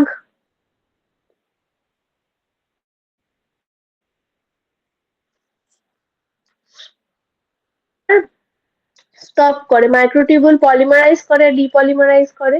তো মাইক্রোটিউবুলের ডিপলিমারাইজেশনকে স্টপ করে, ঠিক আছে। তো যখন আমি এমন কোনো ড্রাগ দেবো যেটা মাইক্রোটিউবুলকে এফেক্ট করবে, তাহলে সেই ড্রাগটা কি হবে, তোমার এই যে সেল সাইকেলের এই যে মুভমেন্ট গুলো কি জন্য হচ্ছে? এই সাইটোস্কেলিটন রিঅ্যারেঞ্জমেন্ট হচ্ছে। সাইটোস্কেলিটন রিঅ্যারেঞ্জমেন্ট কার জন্য হয়? মাইক্রোটিউবুলের জন্য হয়। ট্যাক্সন দিলে মাইক্রোটিউবুল যদি ব্লক হয়ে যায়, তাহলে এই রিঅ্যারেঞ্জমেন্ট গুলো হবে না, ঠিক আছে। তো এটাই বলার যে তখন সেলুলার ব্লাস্টোডার্ম হবে না। তো this is the cleavage process in case of Drosophila. Rapid division, আটটা 8 স্টেজ অব্দি, 8 ডিভিশন সাইকেল অব্দি 256 নিউক্লিয়াই ওয়ালা সিনসিটিয়াম তৈরি হলো, যে এখানে একটা সেলের মধ্যে 256টা নিউক্লিয়াই। 9th ডিভিশনের স্টেজের সময় পাঁচটা নিউক্লিয়াই পস্টিরিয়র পোলে মুভ করে গেল, মুভ করে পোল সেল তৈরি করলো, যেটাতে ফিউচারে গ্যামেটস তৈরি হবে। মানে গ্যামেটস মানে স্পার্ম এন্ড এগ তৈরি হবে ফিউচারে, অ্যাডাল্টে। 10 সাইকেলে গিয়ে বাকি যে নিউক্লিয়াই গুলো, মানে বাকি যে 251টা নিউক্লিয়াই রয়ে গেল, সেবার 251 এর বেশি, কারণ আবার তো যখন যত ডিভিশন এগোচ্ছে তত তো নাম্বার অফ নিউক্লিয়াইও বেরোচ্ছে, কারণ ক্যারিওকাইনেসিস বাড়ছে। বাকি যে নিউক্লিয়াই গুলো, সেগুলো মাঝখানে চারিদিকে ছড়িয়ে ছিটিয়ে ছিল, সেগুলো পেরিফেরিতে অ্যারেঞ্জ হয়ে গেল। এই স্টেজটাকে বলছি সিনসিটিয়াল ব্লাস্টোডার্ম। এবং এই যে পেরিফেরাল অ্যারেঞ্জমেন্টটা, এখানে এক একটা নিউক্লিয়ারকে আমি এনার্জিডস বলছি, ঠিক আছে। এবার নেক্সট 13 সাইকেলে গিয়ে প্রত্যেকটা নিউক্লিয়ারের গায়ে একটা করে জ্যাকেট তৈরি হলো। কিসের জ্যাকেট? সেল মেমব্রেনের। এই সেল মেমব্রেন যখন মেমব্রেনটা অ্যাকোয়ার করলো, এই স্টেজটাকে আমি বলছি সেলুলার ব্লাস্টোডার্ম ফর্মেশন বা সেলুলার ব্লাস্টোডার্ম, ঠিক আছে। This is the cleavage process in Drosophila. Is there any doubt? This is the confocal micrograph of the stages that I have explained to you. দেখো এই স্টেজে গিয়ে 1, 2, 3, 4 মানে প্রত্যেকটা cell stage of cell cycle কে বোঝাচ্ছে। 8 স্টেজে গিয়ে দেখো অ্যাপ্রক্সিমেটলি গুনতে তো পারবে না, বাট বুঝতেই পারছো 256টা নিউক্লিয়ার হয়ে গেছে।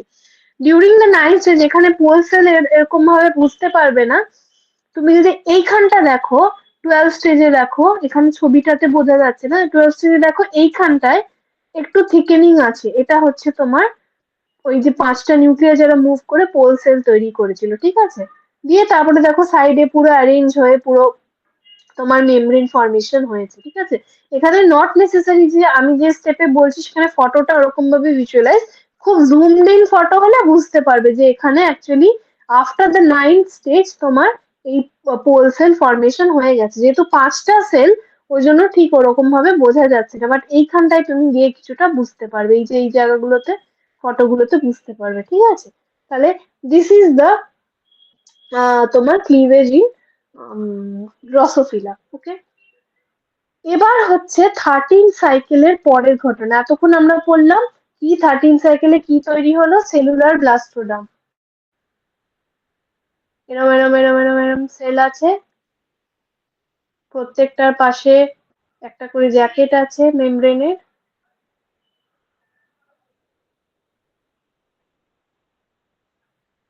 এখানে 5টা পোল সেল আছে, ঠিক আছে? পিসি লিখছি। এটা গেল 13 স্টেজের পর কি তৈরি হয়েছে, cellular ব্লাস্টোডাম।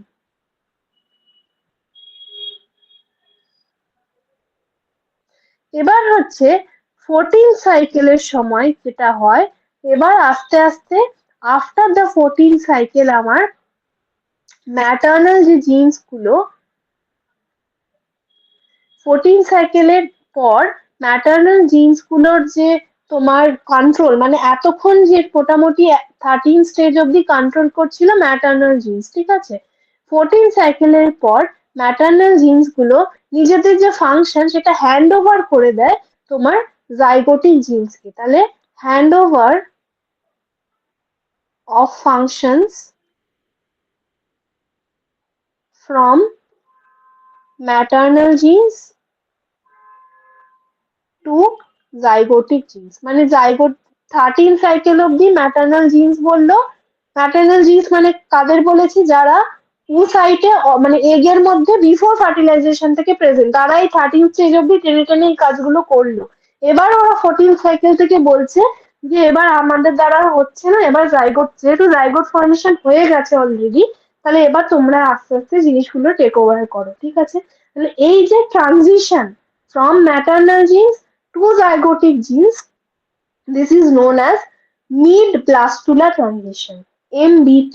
It is a very important phenomena in development of all of the organisms. শুধু ড্রসোফিলা না, অনেক প্রত্যেকটা অর্গানিজমে মিড ব্লাস্টুলার ট্রানজিশন হয় যখন ইনিশিয়াল কয়েকটা সেল সাইকেল গুলোকে কন্ট্রোল করে ম্যাটার্নাল জিনস গুলো, যেগুলো আগে থেকে প্রেজেন্ট ছিল, বিফোর ফার্টিলাইজেশন প্রেজেন্ট ছিল, তারা এবার after the 13 cycle or approximately 14 সাইকেলের শুরু থেকে কন্ট্রোলটা হ্যান্ড ওভার করে দেয় জাইগোটিক জিনস, মানে এতক্ষণে জাইগোটিক জিনস গুলো অ্যাক্টিভেটেড হয়ে গেছে। এবার অ্যাক্টিভেটেড হওয়ার মানে কি, মানে এই যে ম্যাটার্নাল জিনস, এই ম্যাটার্নাল জিনস গুলো জাইগোটিক যে জিন, প্রোটিন কিভাবে তৈরি হয় এমআরএনএ থেকে, এই এমআরএনএ গুলোকে এবার বলছে যে তোমরা জাইগোটিক জিনের যে জি এমআরএনএ লিখছি, এই ম্যাটার্নাল জিনস এই জাইগোটিক জিনের যে এমআরএনএ তাকে বলছে এবার তুমি আস্তে আস্তে ট্রান্সলেশন শুরু করো। তাহলে এবার কি হবে, জাইগোটিক যে প্রোটিন তৈরি হবে, ঠিক আছে?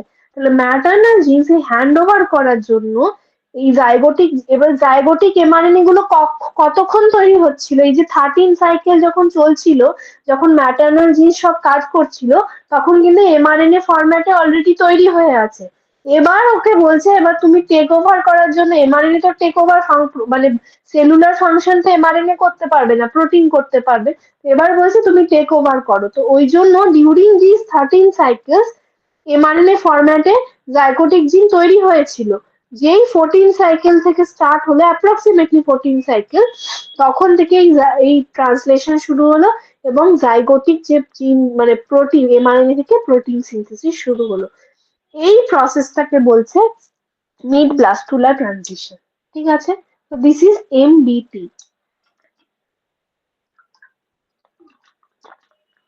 ওকে, এই অবধি কারোর কোনো ডাউট নেই? এবার আজকে আমরা শুধু অ্যান্টিরিয়ার পস্টিরিয়ার অ্যাক্সিস ফর্মেশনটা পড়ে শেষ করে দেব। অ্যান্টিরিয়ার পস্টিরিয়ার অ্যাক্সিস ফর্মেশন বোঝার জন্য আগে আমাদের ড্রসোফিলার বডি পার্ট গুলোকে ভালো করে জেনে নিতে হবে, ঠিক আছে? ড্রসোফিলার যদি তুমি স্ট্রাকচারটা দেখো, এটা হচ্ছে তোমার যেটা বাঁদিকের ছবিটা, সেটা হচ্ছে একটা তোমার এমব্রায়োর ছবি।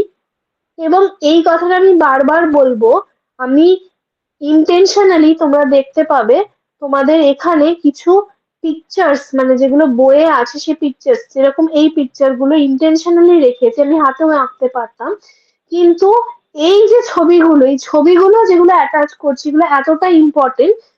মানে 2024-এ জাস্ট একটা কোয়েশ্চেন দিয়েছিল, আমি এক্সাম্পল দিচ্ছি। সেই কোয়েশ্চেনটায় এরকম ভাবে, মানে একটা কোয়েশ্চেন দিয়েছিল পুরো যে আমি একটা পার্টিকুলার জিন মিউটেট করে দিচ্ছি, তার ফলে আমরা নর্মালি কি এক্সপেক্ট করি যে সেন্টেন্স লিখে দেবে, সেটার ফলে চারটে ছবি এঁকে দিয়েছিল, একটা এরকম, একটা এরকম, একটা এরকম, আরেকটা এরকম। এবার যে এগুলো বুঝবে না তার কাছে তো এগুলো কয়েকটা শেপ, ঠিক আছে? তাই জন্য পড়ার সাথে সাথে ছবিগুলো খুব কেয়ারফুলি নোটিস করবে এবং কোনটা কি বুঝে নেবে। কারণ এবার ছবিটাও এরকম না যে তোমার কোয়েশ্চেন পেপার এরকম ভালো সুন্দর ছবি, ওরা হাতে আঁকা এরকম, পেনে আঁকা, যেরকম আমি পেন দিয়ে আঁকছি সেম পেন দিয়ে আঁকা ছবি দিয়েছিল। তো এটাতেই লোকে ম্যাক্সিমাম ভুল করেছিল, ঠিক আছে, কোয়েশ্চেনটা। তো এগুলোতে খুব কেয়ারফুল থাকবে, মানে শুধু পড়ে গেলাম সেটা না, চোখ কান খোলা রাখবে। তো যাই হোক, এই যে পিকচারটা দেখছো, এটা হচ্ছে তোমার একটা এমব্রায়োর পিকচার, ঠিক আছে? এবং এটা অবভিয়াসলি যে অ্যাডাল্ট ফর্মেশন হয়েছে, অ্যাডাল্ট ফ্লাইটা তার পিকচার। তো আমাদের পার্টস গুলো ভালো করে বুঝতে হবে। পার্টস এর মধ্যে অ্যান্টিরিয়ার, প্রথমে অ্যাক্সিসটা বলি। অ্যান্টিরিয়ার পোর্শনে তুমি দেখছো হেড আছে, এবং পস্টিরিয়ার পোর্শনে অবভিয়াসলি টেল থাকে, ঠিক আছে? টেল, এবার সবারই তো ওইরকম টেল, ওরকম ভাবে টেল থাকে না, কিন্তু এটাকে টেল রিজনই বলে, ঠিক আছে? আচ্ছা, এবার আমি যদি কোনো বডিকে ভাগ করি, আমরা কিভাবে ভাগ করি? হেড, থোরাক্স এন্ড অ্যাবডোমেন, ঠিক আছে? তো এর ক্ষেত্রেও তাই। হেড হচ্ছে যেটা পিঙ্ক কালারের, এখানেও দেখছো পিঙ্ক কালারের হেড। থোরাক্স এর মধ্যে তিনটে সেগমেন্ট থাকে, ঠিক আছে? এটা মনে রাখবে, এটাও ইম্পর্টেন্ট আমাদের সেগমেন্টেশনে লাগবে। থোরাক্স এর T1, T2 অ্যান্ড T3, এই তিনটে সেগমেন্ট থাকে থোরাক্সে, একটা প্রোথোরাক্স, একটা মেসোথোরাক্স, একটা মেটাথোরাক্স। তোমরা T1, T2, T3টা মনে রাখবে, ঠিক আছে? এরপরে তাহলে হেড হয়ে গেল, থোরাক্স হয়ে গেল, এবার হচ্ছে অ্যাবডোমেন। অ্যাবডোমেনে 8টা সেগমেন্ট থাকে, ঠিক আছে? A1 থেকে A8, 8টা সেগমেন্ট থাকে অ্যাবডোমেনে, দেখতেই পাচ্ছ ভাগ করা আছে। দিয়ে আলটিমেটলি লাস্ট রিজন। এবং পিঠের জায়গাটা আমি বলছিলাম, ফ্লাইয়ের পিঠের জায়গাটা, এই পিঠের দিকটা যেখানে উইংস টিংস দেখা যায় সেটা হচ্ছে ডরসাল। আর বুকের জায়গাটা যেখান থেকে লেগ স্ট্রেংস গুলো বেরোয় সেগুলো হচ্ছে ভেন্ট্রাল। এই ডরসো ভেন্ট্রাল পোলারিটি আমরা পরে পড়বো, আজকে আপাতত আমাদের এই যে হেড কোথায় ফর্ম হবে আর টেল কোথায় ফর্ম হবে, বা মুখের কোন দিকটা হবে, টেলের কোন দিকটা হবে, এটা কিভাবে ডিটারমাইন হয়। একটা বডিতে নিশ্চয়ই কিছু ফ্যাক্টর থাকে যেটা ডিটারমাইন করে যে মাথাটা এই উপরেই থাকবে আর টেল বা পাটা নিচের দিকে থাকবে, not the other way round, ঠিক আছে? তো এই জিনিসটা কিভাবে ডিটারমাইন হয়, এটা কি বলা হয়? অ্যাক্সিস ফর্মেশন বা anterior posterior axis formation in Drosophila, ঠিক আছে? আচ্ছা, এর আগে বলে দিই যে আমরা এই পুরো ডেভেলপমেন্টে পড়ার সময় আমরা যেটা বলছিলাম যে কয়েকটা জিন্স পড়বো, তাদের প্রচুর নাম আছে, কিন্তু প্রথমে যেগুলো আমি ওভারঅল বলে দিই। একটা হচ্ছে ম্যাটার্নাল জিন্স। ম্যাটার্নাল জিন্স বললাম যেগুলো তোমার, ম্যাটার্নাল জিন্স কিন্তু একটা ক্যাটাগরি, তার আন্ডারে অনেকগুলো জিন আছে। এরা কিন্তু বিফোর ফার্টিলাইজেশন প্রেজেন্ট থাকে ইন দ্য এগ, এবং আফটার অ্যাপ্রক্সিমেটলি 14 ডিভিশন এরা কন্ট্রোলটা হ্যান্ড ওভার করে দেয় জাইগোটিক জিনসে, ঠিক আছে? ড্রসোফিলার ক্ষেত্রে এই জাইগোটিক জিনস গুলো হচ্ছে তোমার gap jeans,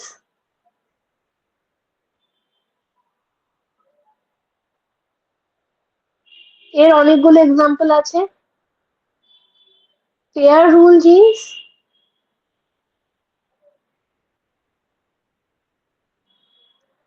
segment polarity jeans,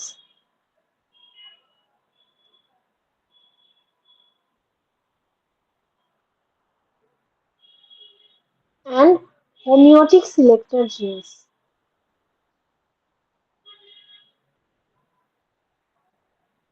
এই চারটে হচ্ছে পড়ছে জাইগোটিক জিনসের ক্যাটাগরিতে। ম্যাটার্নাল জিনসের ক্যাটাগরিতে অনেকগুলো আরো জিনের নাম আছে, খালি এর আর এরকম ক্যাটাগরাইজেশন নেই। এর একে অনেক সময় ম্যাটার্নাল এফেক্টর জিনসও বলে।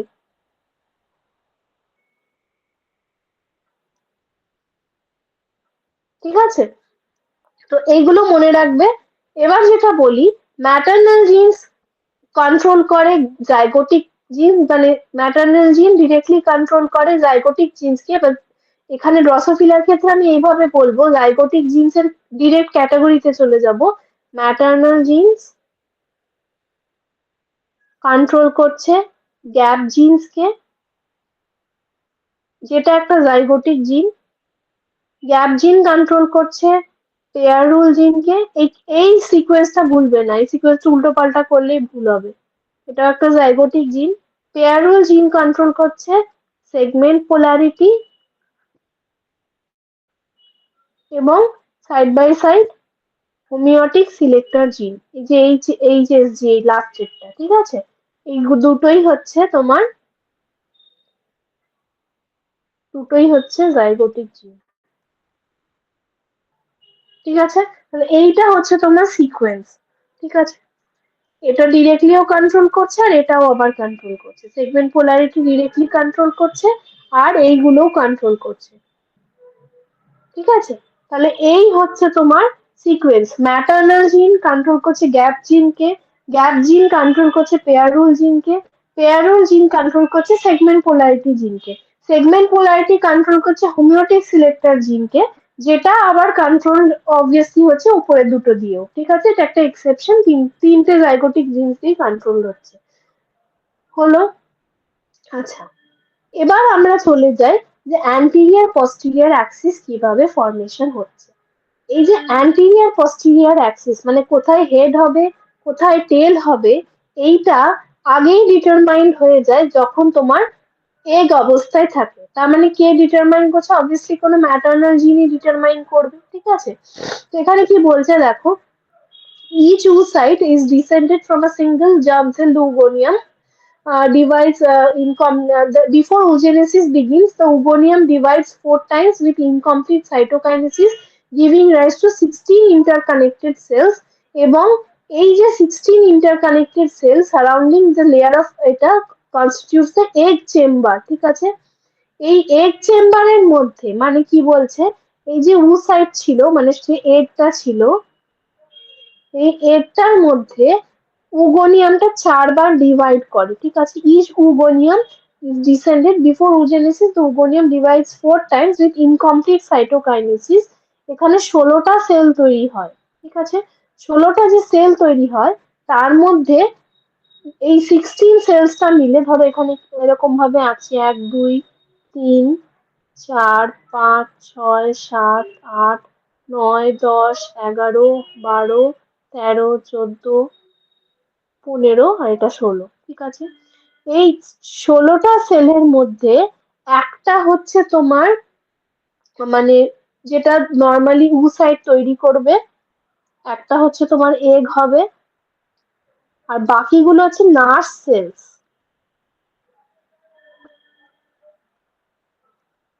নার্ভ সেলস শুনেই বুঝতে পারছো তারা নিউট্রিশন প্রোভাইড করবে। ঠিক আছে, তো 15টা নার্ভ সেল আর একটা oocyte,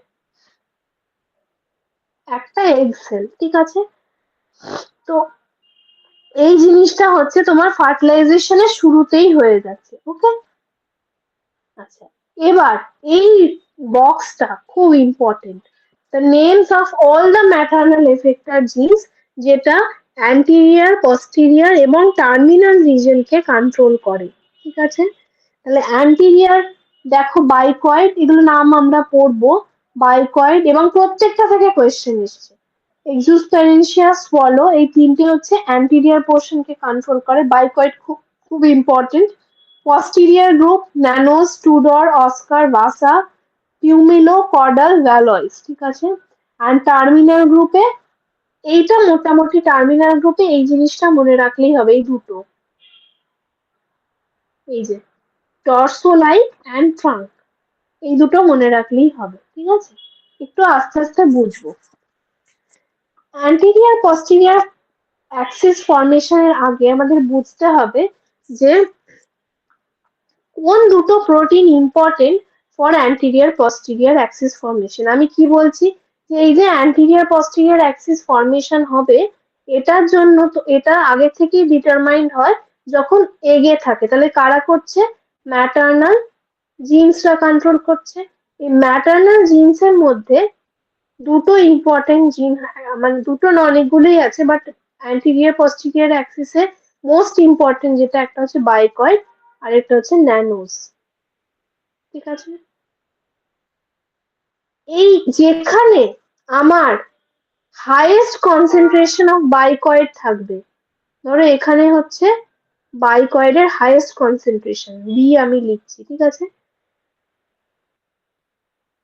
এই জায়গাটা তৈরি হবে হচ্ছে হেড, মানে সরি অ্যান্টেরিয়ার অ্যাক্সিস, মানে ইভেন্চুয়ালি হেড হবে, হেড বা টেল পরে বলছি, আগে anterior. This is the anterior portion.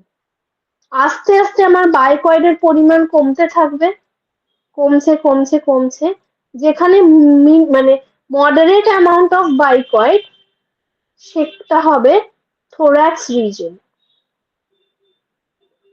আর যেখানে একদম বাইকয়েড নেই, সেখানে হবে তোমার অ্যাবডোমেন রিজন। আবার অ্যাবডোমেন রিজনে maximum concentration of nanos protein থাকবে। আরেকটা প্রোটিন বললাম ন্যানোজ, সেটা আবার এইখানে বেশি থাকবে পস্টিরিয়ার রিজনে। তাহলে যেখানে ন্যানোজ বেশি সেখানে পস্টিরিয়ার হবে। আমি যদি এইভাবে সামারাইজ করতে চাই, যে অ্যান্টিরিয়ার ডিফাইন করবে কে? অ্যান্টিরিয়ার ডিফাইন করবে বাইকয়েড প্রোটিন। পস্টিরিয়ার ডিফাইন করবে কে? ন্যানোজ প্রোটিন। ঠিক আছে, এখানে দেখো বুঝতে পারবে মাইক্রোপাইল রিজন, এখান থেকে স্পার্ম এন্ট্রি হয়েছে, এটা হচ্ছে অ্যান্টিরিয়ার রিজন। এখানে দেখো রেড কালার দিয়ে দেখানো আছে bicoid mRNA in the cytoplasm, পস্টিরিয়ারে দেখাচ্ছে nanos mRNA in the cytoplasm. Fertilization হলো, একটা জিনিস মনে রাখবে, যে অনলি আফটার ফার্টিলাইজেশন এই ম্যাটার্নাল যে এমআরএনএ গুলো সেগুলো প্রোটিনে কনভার্টেড হয়, মানে ট্রান্সলেশনটা হয়। তাহলে যখন ফার্টিলাইজেশন হয়, ফার্টিলাইজেশনের আগে এইগুলো এমআরএনএ ফরম্যাটে থাকে। এবার যখন ফার্টিলাইজেশন হয়ে গেল, তখনই একমাত্র তোমার এগুলো প্রোটিন ফরম্যাটে কনভার্টেড হয়। তাহলে ফার্টিলাইজেশনের পরে এই বাইকয়েড প্রোটিনটা অ্যান্টিরিয়ার রিজনে রেড কালারের দেখছো হাই গ্রেডিয়েন্ট, এবং পস্টিরিয়ার রিজনে কি হয়? কমে যায়। আবার ন্যানোস প্রোটিনটা যেটা ব্লু কালার, সেটা তোমার posterior region এ বেশি থাকে। ঠিক আছে, so this is known as the anterior, but this is the primary theory for anterior posterior axis formation। ঠিক আছে, এবং সেলুলারাইজেশন হওয়ার ফলে আমাদের পুরো যে এমব্রায়োটা, সেটাকে আমরা এইভাবে ভাগ করতে পারি, সেটা হচ্ছে, এই হচ্ছে আমার এমব্রায়ো, এর মধ্যে অ্যাক্রন, এ মানে হচ্ছে অ্যাক্রন, অ্যাক্রন মানে হচ্ছে হেড ক্যাপ, তারপরে হচ্ছে হেড, খুব ইম্পর্টেন্ট মনে রাখবে, ঠিক আছে, তারপর হচ্ছে থোরাক্স, তারপরে হচ্ছে অ্যাবডোমেন, তারপরে হচ্ছে টেলসান, টেলসান মানে টেল, ঠিক আছে, টেল। মনে রাখবে বাইকয়েডের যেখানে হাইয়েস্ট কনসেন্ট্রেশন, সেখানে হেড এবং অবভিয়াসলি অ্যাক্রন এটা তৈরি হবে। যেখানে হাইয়েস্ট, মিডিয়াম, বাইকয়েড এটা একটা মরফোজেন, এটার কনসেন্ট্রেশনের গ্রেডিয়েন্ট তৈরি হবে, এই জায়গায় হাইয়েস্ট, এখানে আস্তে আস্তে যত এমব্রায়োর পেছন দিকে যাচ্ছে তত লোয়েস্ট, এবং অবভিয়াসলি হেড আর অ্যাক্রন আছে মানে অ্যান্টিরিয়ার পোর্শন। বাইকয়েড যখন মিডিয়াম মানে মাঝামাঝি কমে গেছে, তখন থোরাক্স তৈরি হবে। নো বাইকয়েড, তৈরি হবে অ্যাবডোমেন, টেলসন। ঠিক আছে, ওকে। আচ্ছা, এবার এই একটা এক্সপেরিমেন্ট করা হলো, ঠিক আছে? এক্সপেরিমেন্টে কি দেখা গেল, যে প্রথমে নিয়েছে একটা ওয়াইল্ড টাইপ। দাঁড়াও, আগেরটাই যাই, তোকে বোঝাতে সুবিধা হবে। এই অবধি বুঝতে পেরেছো কিনা একটু বলো, কোনো যদি ডাউট থাকে জিজ্ঞাসা করো, তাহলে প্রসিড করবো এক্সপেরিমেন্টাল পোর্শনটা। বাইকয়েড যেখানে হাইয়েস্ট থাকে, বাইকয়েড যেখানে হাইয়েস্ট থাকে সেখানে হচ্ছে তোমার অ্যান্টিরিয়ার পোর্শন মানে অ্যাক্রন মানে হেড ক্যাপ আর হেড তৈরি হবে। বাইকয়েড আস্তে আস্তে কনসেন্ট্রেশন মাঝখানে কমছে, এমব্রায়োর মাঝখানে কমছে, থোরাক্স তৈরি হবে, মডারেট কনসেন্ট্রেশন অফ বাইকয়েড থোরাক্স। এমব্রায়োর একদম পস্টিরিয়ারে বাইকয়েড অ্যাবসেন্ট, তাহলে সেখানে অ্যাবডোমেন। অ্যাবডোমেনের জায়গায় আবার ন্যানোস চলে আসছে, ন্যানোস প্রোটিনের হাইয়েস্ট কনসেন্ট্রেশন সেটা তৈরি হবে, সেটা থাকছে। আর টেলসন মানে টেল তৈরি হবে যেখানে বাইকয়েড নেই। এবার একটা এক্সপেরিমেন্ট করা হলো, আস্তে আস্তে শুনবে। ফার্স্ট হচ্ছে ওয়াইল্ড টাইপ, ঠিক আছে? ওয়াইল্ড টাইপে দেখছি আমি যেরকম কনসেন্ট্রেশন গ্রেডিয়েন্ট, আমি জানি অ্যাক্রন, এ লিখছি হেড, থোরাক্স, অ্যাবডোমেন অ্যান্ড টেলসন মানে টেল। তো অবভিয়াসলি এখানে বাইকয়েড আছে হাইস্ট কনসেন্ট্রেশনে, এবং আস্তে আস্তে এদিকে কনসেন্ট্রেশন কমে গেছে, নেই, ঠিক আছে, কমে গেছে।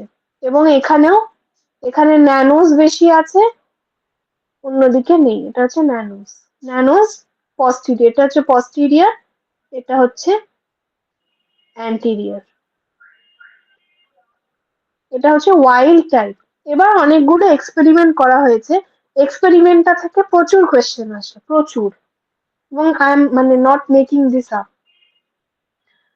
সেকেন্ডে কি করা হলো, এখানে বাইকয়েডকে, বাইকয়েডটা মিউটেট করে দেওয়া হলো, ঠিক আছে? যখন বাইকয়েড থাকবে না তখন কি সিচুয়েশনটা হবে দেখো, ডেভেলপমেন্ট অফ বাইকয়েড ডেফিশিয়েন্ট মিউটেট মানে বাইকয়েডটা দেওয়াই হচ্ছে না। বাইকয়েড মাইনাস হলে কি হবে, বাইকয়েড কিসে কিসে তৈরি করার জন্য দরকার, অ্যাক্রন, হেড অ্যান্ড থোরাক্স। থোরাক্সে অল্প লাগলেও বাইকয়েড লাগে, তাহলে ডেভেলপমেন্টাল বায়োলজিতে আমি রুল বলেছি কিছু না কিছু তৈরি হবেই, ঠিক আছে? তাই এমন হবে না যে বাইকয়েড নেই মানে এইগুলো তো তৈরি হচ্ছে না, কিন্তু এর জায়গায় কিছু তৈরি হবে।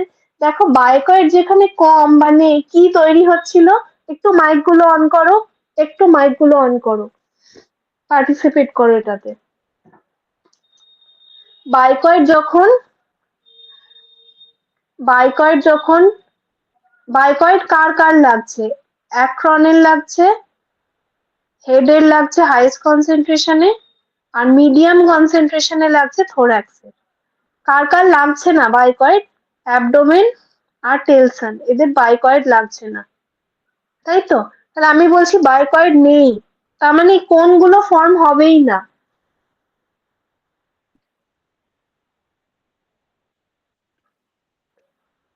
অ্যাক্রন আর হেড আর থোরাক্স। থোরাক্সের কি, হ্যাঁ বলো। থোরাক্সও তৈরি হবে না, কারণ কি মিডিয়াম কনসেন্ট্রেশন হলেও তো থোরাক্সের লাগছে, তাই না? তাহলে আমি যেটা আমি ওয়াইল্ড টাইপে জানি আগে সেইগুলো লিখে নেব। এখানে অ্যাবডোমেন, এখানে টেলসান তৈরি হবে, তাহলে এর জায়গায় আমার যদি এটা না থাকে তাহলে কিছু তো তৈরি হতে হবে, কি তৈরি হবে? দেখো কার কার বাইকয়েড লাগছে না, অ্যাবডোমেন আর টেলসান।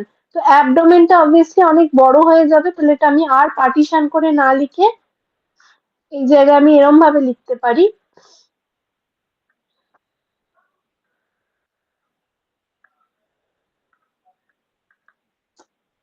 এক মিনিট, এই পুরোটা অ্যাবডোমেন হয়ে যাবে এবং টেলসান এইদিকে তৈরি হয়ে যাবে, ঠিক আছে? তাহলে এইটাকে আমি বলবো টু টেল ফেনোটাইপ,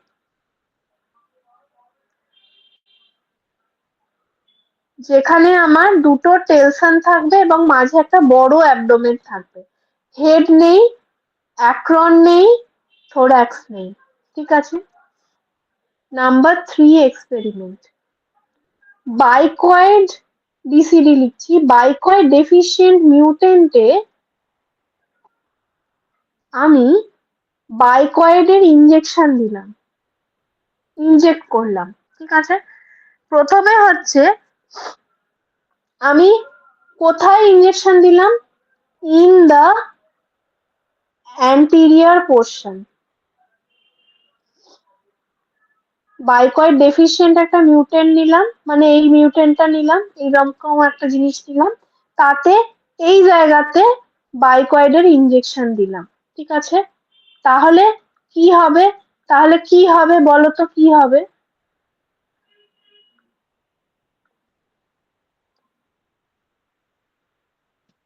সবগুলোই তৈরি হবে।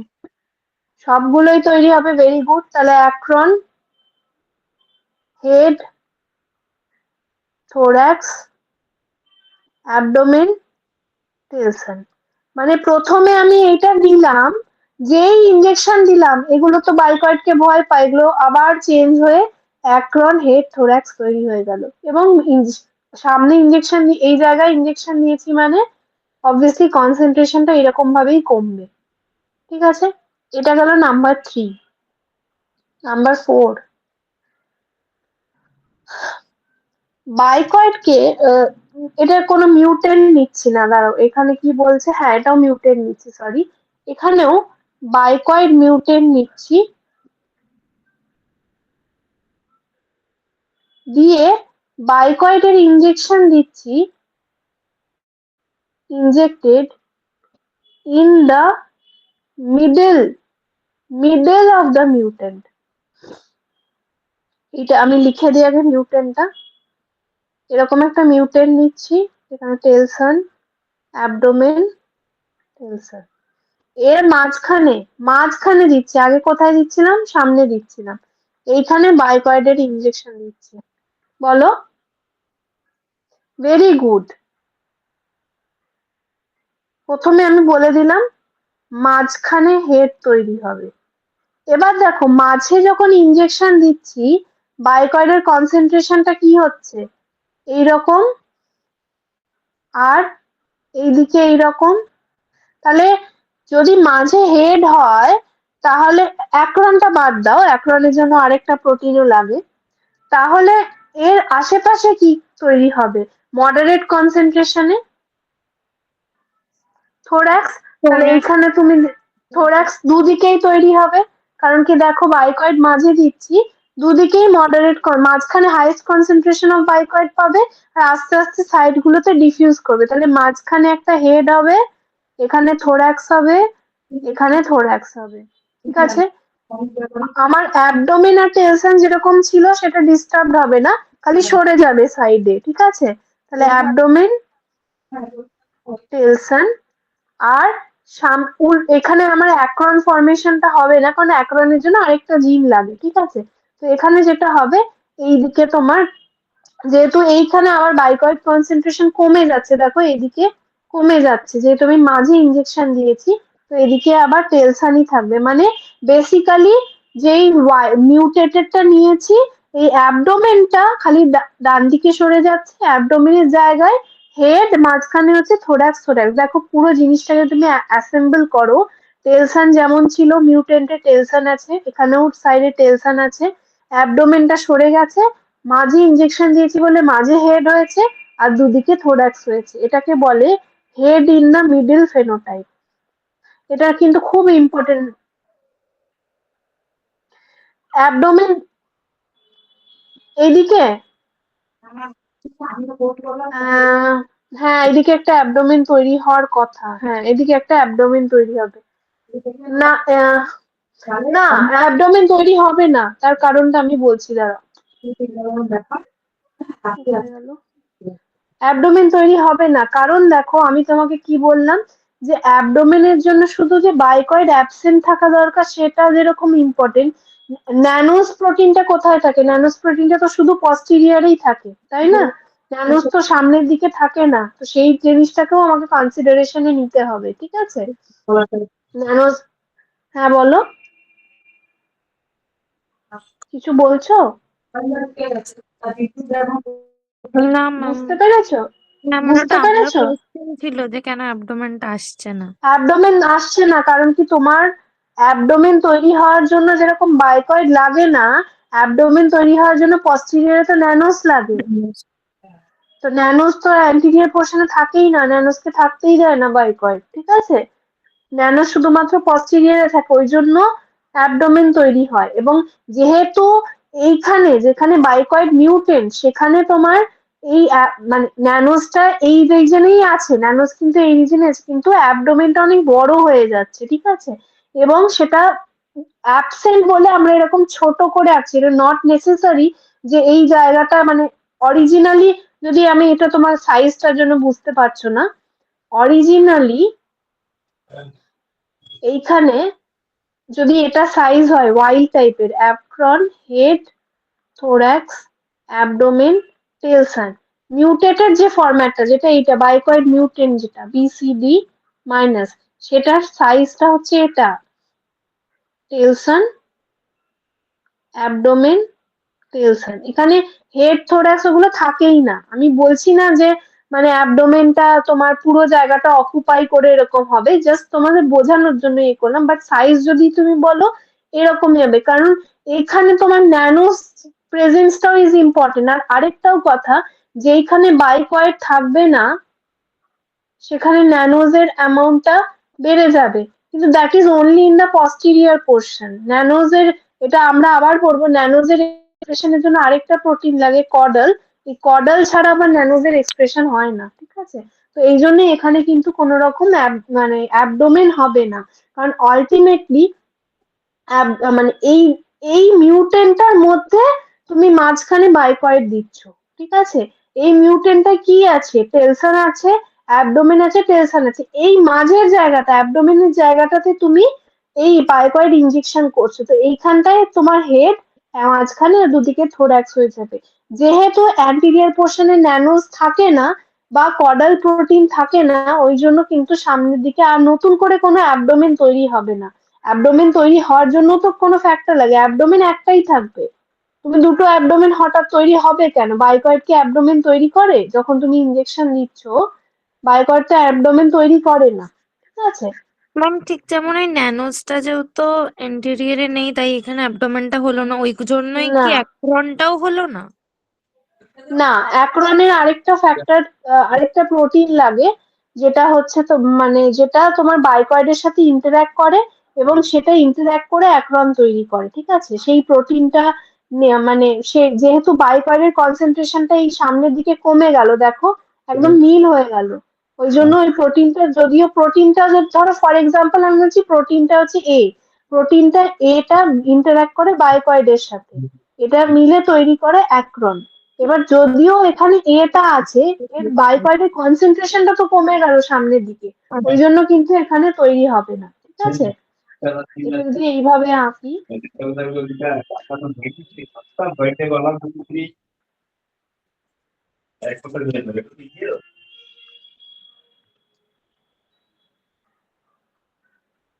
এইখানে ফর এক্সাম্পল ওয়াইল্ড টাইপে এখানে একটা অ্যাক্রন তৈরি করার জন্য এ প্লাস বাইকয়েড লাগে।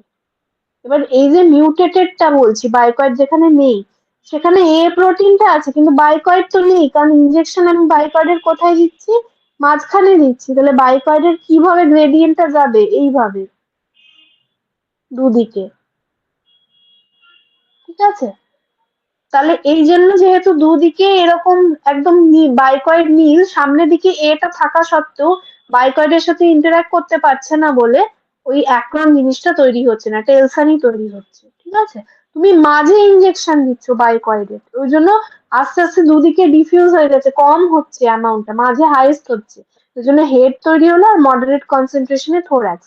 অ্যাবডোমেন দুদিকে তৈরি হবে না, অ্যাবডোমেন একটাতেই তৈরি হবে, ঠিক আছে? অ্যাবডোমেন ইনডিউস করার জন্য যে ন্যানোস্কে লাগে সেটা শুধুমাত্র পস্টিরিয়র পোর্শনে থাকে, অ্যান্টিরিয়র পোর্শনে থাকে না। ওকে, বোঝা গেছে? এটাকে বলছে head in the middle phenotype অথবা টু থোরাক্স ফেনোটাইপ। নর্মালি এটাকে হেড ইন দ্য মিডলে বলে, টু থোরাক্স ফেনোটাইপ। আচ্ছা, লাস্ট যেটা হচ্ছে, এইবার দেখো, এইবার হচ্ছে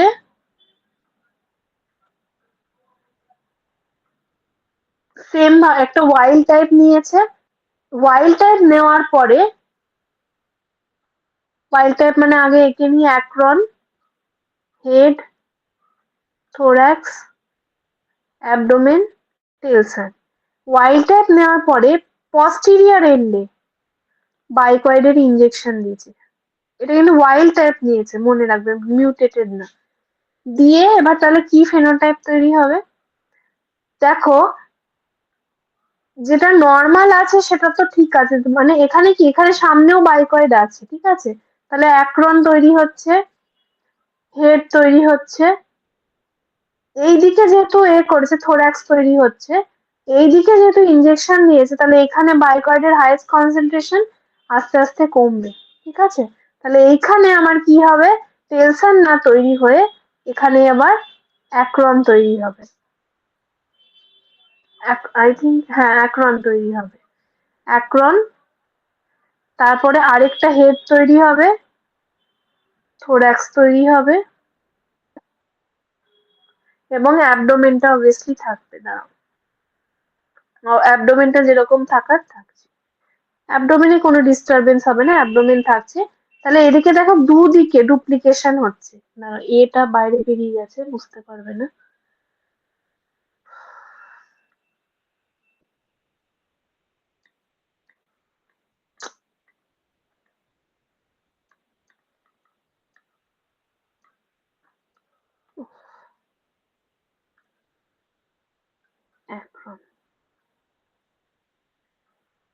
অ্যাবডোমেনটা যেমন থাকার থাকছে, টেলসনটা রিপ্লেসড হয়ে অ্যাক্রন, হেড, থোরাক্স, তার মানে এইদিকে হচ্ছে, এটাকে বলা হয় to head phenotype.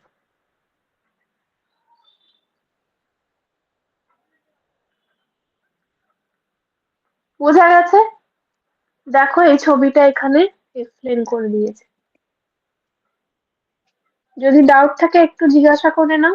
Ma'am, ফোর্থে Akron হচ্ছে না কিন্তু ফিফথে হচ্ছে কেন? ফোর্থে অ্যাক্রন হচ্ছে না কেন, ফিফথে হচ্ছে কেন, এটাও আরেকটা গল্প আছে। সেটা হচ্ছে যে যখন টেলসন প্রোটিন থাকে, সে অ্যাক্রনকে ইনহিবিট করে। এখানে apart from the absence of যে এ প্রোটিনটা বলছিলাম, সেই প্রোটিনটা তোমার, এই টেলসন যে প্রোটিনটা, যেহেতু ফোর্থে তুমি যেটা বলছো, ফোর্থে টেলসন যে মানে টেলসন বলে প্রোটিন না, টেলসনের প্রোটিনটার নাম হচ্ছে টর্সোলাইট, ঠিক আছে। তো যাই হোক, এই টেলসন এনকোডিং যে প্রোটিনটা, এটা যেহেতু এখানে আছে, সেটা অ্যাক্রন ফর্মেশনকে ইনহিবিট করছে। কিন্তু এই এখানে যখনই আমি বাইকয়েডকে ইনজেক্ট করে দিলাম, টেলসন যেই মুহূর্তে সরে গেল, সেই মুহূর্তে এখানে অ্যাক্রন এক্সপ্রেসড হলো, ঠিক আছে। তাহলে এইটা আরেকটা, মানে এখানে কোনো সিঙ্গল ফ্যাক্টর তুমি কনসিডার ওরকম ভাবে করতে পারবে না, অনেক কটা ফ্যাক্টর আছে। যেরকম বাইকয়েডের ক্ষেত্রে ন্যানোজের ফ্যাক্টরটা বললাম, যেটা তোমরা জিজ্ঞাসা করলে যে কেন তাহলে অ্যাবডোমেন আর তৈরি হচ্ছে না, অ্যাবডোমেন তৈরি হওয়ার জন্য ন্যানোজ, কডাল, এই প্রোটিন গুলো লাগে। সেরকম ভাবেই হেড আর টেল, যে টার্মিনাল যে জিন্স গুলো, সেগুলোতে অ্যাক্রন অ্যান্ড টেলসন ফর্মেশনেও বিভিন্ন প্রোটিন আছে। এবং তোমরা যেরকম ফ্লাওয়ারিং মডেলে পড়েছিলে, যে এবিসি মডেল যেটা পড়েছিলাম, সেখানে সিটা হচ্ছে এর অ্যান্টাগনিস্ট, সি যেখানে থাকবে এ তৈরি হবে না। তো কিছুটা সিমিলার কেস, যে টেলসন যে টর্সোলাইট প্রোটিন, এটা যতক্ষণ থাকবে ততক্ষণ সে জায়গায় হেড তৈরি হবে না। তো এটা তোমরা এরকম ভাবে ভাবতে পারো যে অবভিয়াসলি যেখানে টেল থাকে, তার মানে এমন কিছু তো থাকে যে সেটা হেড তৈরি করতে দেয় না ওই জায়গাটায়, তাই না? মানে আমি এরকম ভাবে বলতে পারি যে ধরো তোমার হাতে এই যে পাঁচটা আঙুল, ঠিক আছে, তোমার এই যে পাঁচটা আঙুল এইরকম ফরমেশনে আছে, একটার থেকে আরেকটা স্পেসিং এরকম, এইটা যে তৈরি হয়েছে, এটা যেরকম, মানে এটার একটা এক্সাম্পল তোমরা পড়বে, আমাদের হিউম্যানস এর ক্ষেত্রে এই পাঁচটা আঙুলে এরকম যে সেপারেট করতে পারি আমরা আঙুলগুলো। তোমরা হাঁসের পা দেখেছো তো, ডাক ফিট যেটাকে বলে, প্রত্যেকটা আঙুলের মাঝখানে এরকম ওয়েবিং করা থাকে, দেখেছো হয়তো এই জিনিসটা, এরকম যে ফিট হয়, ফিটের মাঝে এরকম একটা পাতলা এরকম চামড়ার মতো থাকে, এটাকে বলে ওয়েবিং, ঠিক আছে, ওয়েবিং অফ ডাক ফিট, ঠিক আছে? আমাদের আঙুলের মাঝে কি এরকম কোনো চামড়া থাকে যেটা একটা আঙুলকে আরেকটা আঙুলের সাথে কানেক্ট করে রাখে? মানে ওপর অংশ কি এরকম থাকে? থাকে না তো। একমাত্র ডাকের মধ্যে থাকে। যারা সুইম করে ফ্রগস এর মধ্যে থাকে, ঠিক আছে? যারা সুইম করে তাদের মধ্যে থাকে, সুইমিং এ হেল্প করে। তো এইটাই হচ্ছে ব্যাপার যে যখন কোনো কিছু তৈরি হচ্ছে সেটাকে তৈরি করার জন্য যেরকম একটা প্রোটিন লাগছে, অন্য কিছু যাতে তৈরি না হয় সেটার জন্যও একটা প্রোটিন আছে, ঠিক আছে? তো এই যে ডার্ক ফিটের কথা বললাম, আমাদের এই যে আঙ্গুলের মাঝখানে মানে এমব্রায়ো অবস্থায় আমাদের আঙ্গুলগুলো কিন্তু নরমালি ওই মানে ওরকম ডার্ক ফিট ওয়েবিং যে মাঝখানে যে টিস্যুটা ওটা থাকে, কিন্তু যখন ডেভেলপমেন্ট হয় তখন একটা গ্রেমলিন বলে একটা প্রোটিন থাকে, সেই গ্রেমলিন হচ্ছে তোমার ওই মাঝখানে যদি আমি মানে পুট করি ওই মানে যে সেপারেশনটা ওই মাঝখানে যে ওয়েবিংটা সেটাকে কেটে দেয়। তো এই হিউম্যানস এর ক্ষেত্রে এই ওয়েবিংটা হয় না, তার কারণ হচ্ছে বিকজ অফ দ্যাট প্রোটিন, ঠিক আছে? তো ডাক্স এর ক্ষেত্রে এই প্রোটিনটা কাজ করতে পারে না, ওই জন্য ওয়েবিংটা হয়ে যায়। তো যাই হোক, এইটাই বলছি যে যখন কোনো কিছু মাথা যদি তৈরি হচ্ছে, মাথা তৈরি করার জন্য যেরকম প্রোটিন আছে, মাথায় যাতে শিং না হয় সেজন্যও একটা প্রোটিন আছে, ঠিক আছে? আমাদের যে হিউম্যানস এর মধ্যে তেল যে জিনিসটা রিসেসিভ হয়ে গেছে ওভার দ্য টাইম, তেল যাতে তৈরি না হয়, তেলের রিকোয়ারমেন্ট নেই, তো সেই জিনটাও রিসেসিভ হয়ে গেছে। তো সেরকম ভাবে মানে এইরকম ভাবে তুমি কম্পেয়ার করতে পারো যে অ্যাক্রন তৈরি করার জন্য যদি অ্যাক্রন প্রোটিনটা লাগে, এটাও লাগে যে টেলসন যাতে ওখানে না এক্সপ্রেসড হয়, ঠিক আছে? টেলসন যেখানে এক্সপ্রেসড হবে অ্যাক্রন সেখানে এক্সপ্রেসড হবে না। তো তুমি যেটা বলছো ফোর্থ কেসটাই দেখো, আমি নিয়েছি কোনটা, মিউটেটেড বিসিডি মিউটেন্ট, তার মানে এখানে অলরেডি টেলসনটা এক্সপ্রেসড হয়ে আছে। টেলসন যদি এক্সপ্রেসড হয় in spite of injecting the bicoid protein, একটা ফ্যাক্টর হচ্ছে যে বাইকয়েড এখানে কনসেন্ট্রেশন নীল হয়ে যাচ্ছে এন্ডে, এ প্লাস বাইকয়েড হতে পারছে না। তার সাথে যেটা হচ্ছে এখানে টেলসন প্রোটিনটা আছে বলে এ প্রোটিনটাকে ইনহিবিট করছে। ক্লিয়ার? সেকেন্ড কেসে আমি যখন ওয়াইল্ড টাইপ নিচ্ছি, তেলের দিকে বাইকয়েড ইনজেকশন দিচ্ছি, তখন আমার বাইকয়েড প্রোটিনটা এইখানে এ প্রোটিনটা আছে, টেলসন যখন নেই তখন এ প্রোটিন এক্সপ্রেসড হচ্ছে। আমরা এখানে দেখে বলতে পারছি না যে এখানে এ ছিল না, কখনোই বলছি না। টেলসন প্রোটিন সাপ্রেস করে রেখেছে এ কে এই রিজনে, পস্টিরিয়র রিজনে। তো এখানেও সেটা হচ্ছে যে বাইকয়েড যখন লিখছি এ প্রোটিনটা অ্যাক্টিভেটেড হচ্ছে এবং সাইড বাই সাইড বাইকয়েড টেলসনকে যেহেতু ইনহিবিট করে, এটা পুরোটা একটা নেটওয়ার্ক, বাইকয়েড যেহেতু টেলসনকে ইনহিবিট করে বা মানে পস্টিরিয়র রিজনের কোনো জিনকে অ্যাক্টিভেট করে না, মানে পস্টিরিয়র ফরমেশন জিনকে অ্যাক্টিভেট করে না, তাই জন্য এই জায়গাতে আমার অ্যাক্রন তৈরি হচ্ছে, কারণ যখন টেলসন নেই তখন অ্যাক্রন তৈরি হবে। This is the simple thing. একটা জিনিসকে একজন যেমন অ্যাক্টিভেট করবে, আরেকটা জিনিস সেটাকে সাপ্রেস করে রাখে, ঠিক আছে? ডেভেলপমেন্ট বায়োলজির ক্ষেত্রে এই রুল গুলো খুব অ্যাপ্লিকেবল, যে তোমার সব জিনিসে সব জায়গায় এক্সপ্রেস, কিন্তু গ্রেডিয়েন্টের ব্যাপার আছে, কোনটা কোথায় কতটা বেশি। বাইকয়েড দেখো হেড রিজন ফর্ম করছে যখন highest concentration, middle thorax formation করছে যখন মিডল কনসেন্ট্রেশন, ঠিক আছে? তো সেরকম ভাবেই এনসে এনসে কিন্তু তোমার অ্যাক্রন আর টেলসন প্রোটিন গুলো এক্সপ্রেসড হয়, টর্সো লাইক যে প্রোটিন সেটা এক্সপ্রেসড হয়। যেখানে টর্সো লাইক প্রোটিন এক্সপ্রেসড হবে সেখানে অ্যাক্রন প্রোটিন এক্সপ্রেসড হবে না।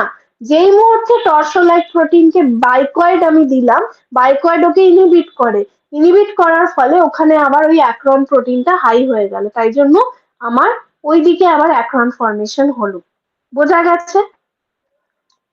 এটা একটা কমপ্লেক্স নেটওয়ার্ক, পুরোটা হচ্ছে একটা কমপ্লেক্স নেটওয়ার্ক, একটা প্রোটিন আরেকটা প্রোটিনকে ব্লক করে, একটা প্রোটিন আরেকটা প্রোটিনকে অ্যাক্টিভেট করে, ঠিক আছে? বুঝতে পেরেছো নাকি আবার বোঝাবো বলো?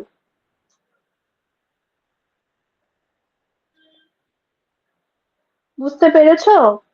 দীপান্বিতা হ্যাঁ ম্যাম। বোধহয় জিজ্ঞাসা করলে, ঠিক আছে? হ্যাঁ ম্যাম। তো এটা পড়তে পড়তে হ্যাঁ। তোমার আরো বুঝতে পারবে। একটা আমি এরকম ভাবে তোমাকে বলে দিতে পারি যে এই যদি সামারাইজ করি পুরো জিনিসটা, সেটা হচ্ছে অ্যান্টিরিয়ারে অ্যান্টিরিয়ারে অ্যাক্রন বেশি, বাইকয়েড বেশি। এবার দেখো উল্টোটাও ঠিক, অ্যান্টিরিয়ারে অ্যাক্রন যেখানে বেশি, যেহেতু বাইকয়েড আছে, ওখানে আবার টেলসন যেটা সেটা ইনহিবিটেড হচ্ছে, টেলসনটা ব্লকড হচ্ছে। ঠিক আছে, উল্টোটাও ঠিক। তাহলে অ্যান্টিরিয়ারে অ্যাক্রন বেশি, বাইকয়েড বেশি। মিডল পস্টিরিয়ারে বাইকয়েড কম। Acron is inhibited. অ্যাক্রন কিন্তু কোনো প্রোটিনের নাম নয়, অ্যাক্রন স্পেসিফিক একটা প্রোটিন আছে, জাস্ট বলছি acron is inhibited by telson forming protein. ঠিক আছে, এটা হলো। আর হচ্ছে তুমি যখন বাইকয়েড মিউটেন্ট নিচ্ছ, বাইকয়েড কি কি তৈরি করে? বাইকয়েড হেল্প করে হচ্ছে head, acron head and thorax. Bicoid মিউটেন্টে দেখো যেই মুহূর্তে অ্যাক্রন হেড আর থোরাক্সটা মিসিং হয়ে গেল, অ্যাক্রন চলে গেল, ওই মুহূর্তে আবার দেখো টেলসন এক্সপ্রেসড হয়ে যাচ্ছে। দেখছো বাইকয়েড মিউটেন্টটা কিরকম? তাহলে আহ, এই ক্ষেত্রে এরকম হচ্ছে ফেনোটাইপ, টু টেল ফেনোটাইপ। তার মানে এখানে কিন্তু টেলসন ছিল, কিন্তু যেই মুহূর্তে বাইকয়েড চলে গেল অমনি অ্যাক্রনের ডমিনেট, মানে এটা হচ্ছে কি বলতো, অ্যাক্রন আর বাইকয়েড হচ্ছে বন্ধু, ঠিক আছে? টেলসন ওই জায়গাতে ডমিনেট করতে পারছে না। যেই মুহূর্তে বাইকয়েড সরে যাচ্ছে, বাইকয়েড হচ্ছে জাস্ট মানে বসের মতো। এবার যখন বাইকয়েড সরে যাচ্ছে, তখন আর অ্যাক্রন একা কিছু করতে পারছে না, তখন টেলসন এসে ওই জায়গায় এক্সপ্রেস হচ্ছে। মানে অ্যান্টিরিয়ার রিজনে ডমিনেটিং হচ্ছে বাইকয়েড, তার আন্ডারে কাজ করে অ্যাক্রন। ঠিক আছে, টেলসনও ছিল কিন্তু সাপ্রেস ছিল। যেই মুহূর্তে আমি বাইকয়েডকে সরিয়ে নিলাম, মিউটেট করে দিলাম, সেই মুহূর্তে টেলসন এক্সপ্রেস হয়ে গেল অ্যান্টিরিয়ারে। আর পস্টিরিয়ার রিজনে হচ্ছে তোমার বাইকয়েডের কোনো রোল নেই, মেনলি ওখানে আরো প্রোটিন আছে, ন্যানোজ অ্যান্ড কর্ডাল, এদের বেশি রোল আছে। এই প্রোটিন গুলো আবার এই টেলসনকে বেশি প্রমোট করে, এবং এরা আবার ইনহিবিট করে ওই ওই যে তোমার অ্যাক্রনকে। ঠিক আছে, অ্যাক্রন ফর্মিং যে প্রোটিন তাকে। তার মানে পস্টিরিয়ারেও অ্যাক্রন ছিল, কিন্তু সামনে টেলসনের যে অবস্থা, পস্টিরিয়ারে তোমার অ্যাক্রনের সেই সেম অবস্থা। ঠিক আছে, এইরকম ভাবে মনে রাখবে। আচ্ছা, নেক্সট তাহলে এবার বাইকয়েড ফর্মিং মিউটেন্ট প্লাস আমি দিচ্ছি বাইকয়েড ইন দ্য মিডিল, তাহলে মাঝখানে হেড হচ্ছে, হেড ইন মিডিল ফেনোটাইপ। বাইকয়েড মিউটেন্টের সাথে সামনে অ্যান্টিরিয়ারে যদি বাইকয়েড দিই, তাহলে নর্মাল ফেনোটাইপ বা ওয়াইল্ড টাইপ। ওয়াইল্ড টাইপে যদি আমি পস্টিরিয়ারে বাইকয়েড দিই, তাহলে জিনিসটা রিভার্স হয়ে যাবে। ওয়াইল্ড টাইপের নর্মালটা আগে এঁকে নেবো, অ্যাক্রন হেড থোরাক্স অ্যাবডোমেন। আগে ওয়াইল্ড টাইপ, যখন ওয়াইল্ড টাইপ বলছে না, আগে ওয়াইল্ড টাইপটা এঁকে নেবে, এটা এঁকে নেবে। এঁকে নিয়ে তারপরে এবার বলছে পস্টিরিয়ারে, পস্টিরিয়ারে খালি টেলসানটা হবে না, দেখো যেহেতু বাইকয়েডকে ইনজেক্ট করে দিয়েছি, তাহলে এখানে হবে অ্যাক্রন হেড থোরাক্স। ঠিক আছে, তাহলে এই হচ্ছে তোমার পুরোটা সামারি। ওকে, নেক্সট জায়গাগুলো এখানে আরো আছে, প্রচুর জিনিস আছে, সেগুলো নেক্সট একদিনে মাথায় ওভারলোড হয়ে যাবে। নেক্সটটা আমি করে দেবো। ঠিক আছে, নেক্সট সানডে এটাগুলোকে কন্টিনিউ করবো। ডেভেলপমেন্টাল বায়োলজিতে শেষ হতে একটু সময় লাগবে, বিকজ অনেকটা পোর্শন এবং একদিনে এতগুলো জিনের নামও মনে রাখা যায় না। তো ঠিক আছে, নেক্সট উইকে তাহলে সানডে আমরা ক্লাস করব আবার। Hmm, okay, you can leave, good night.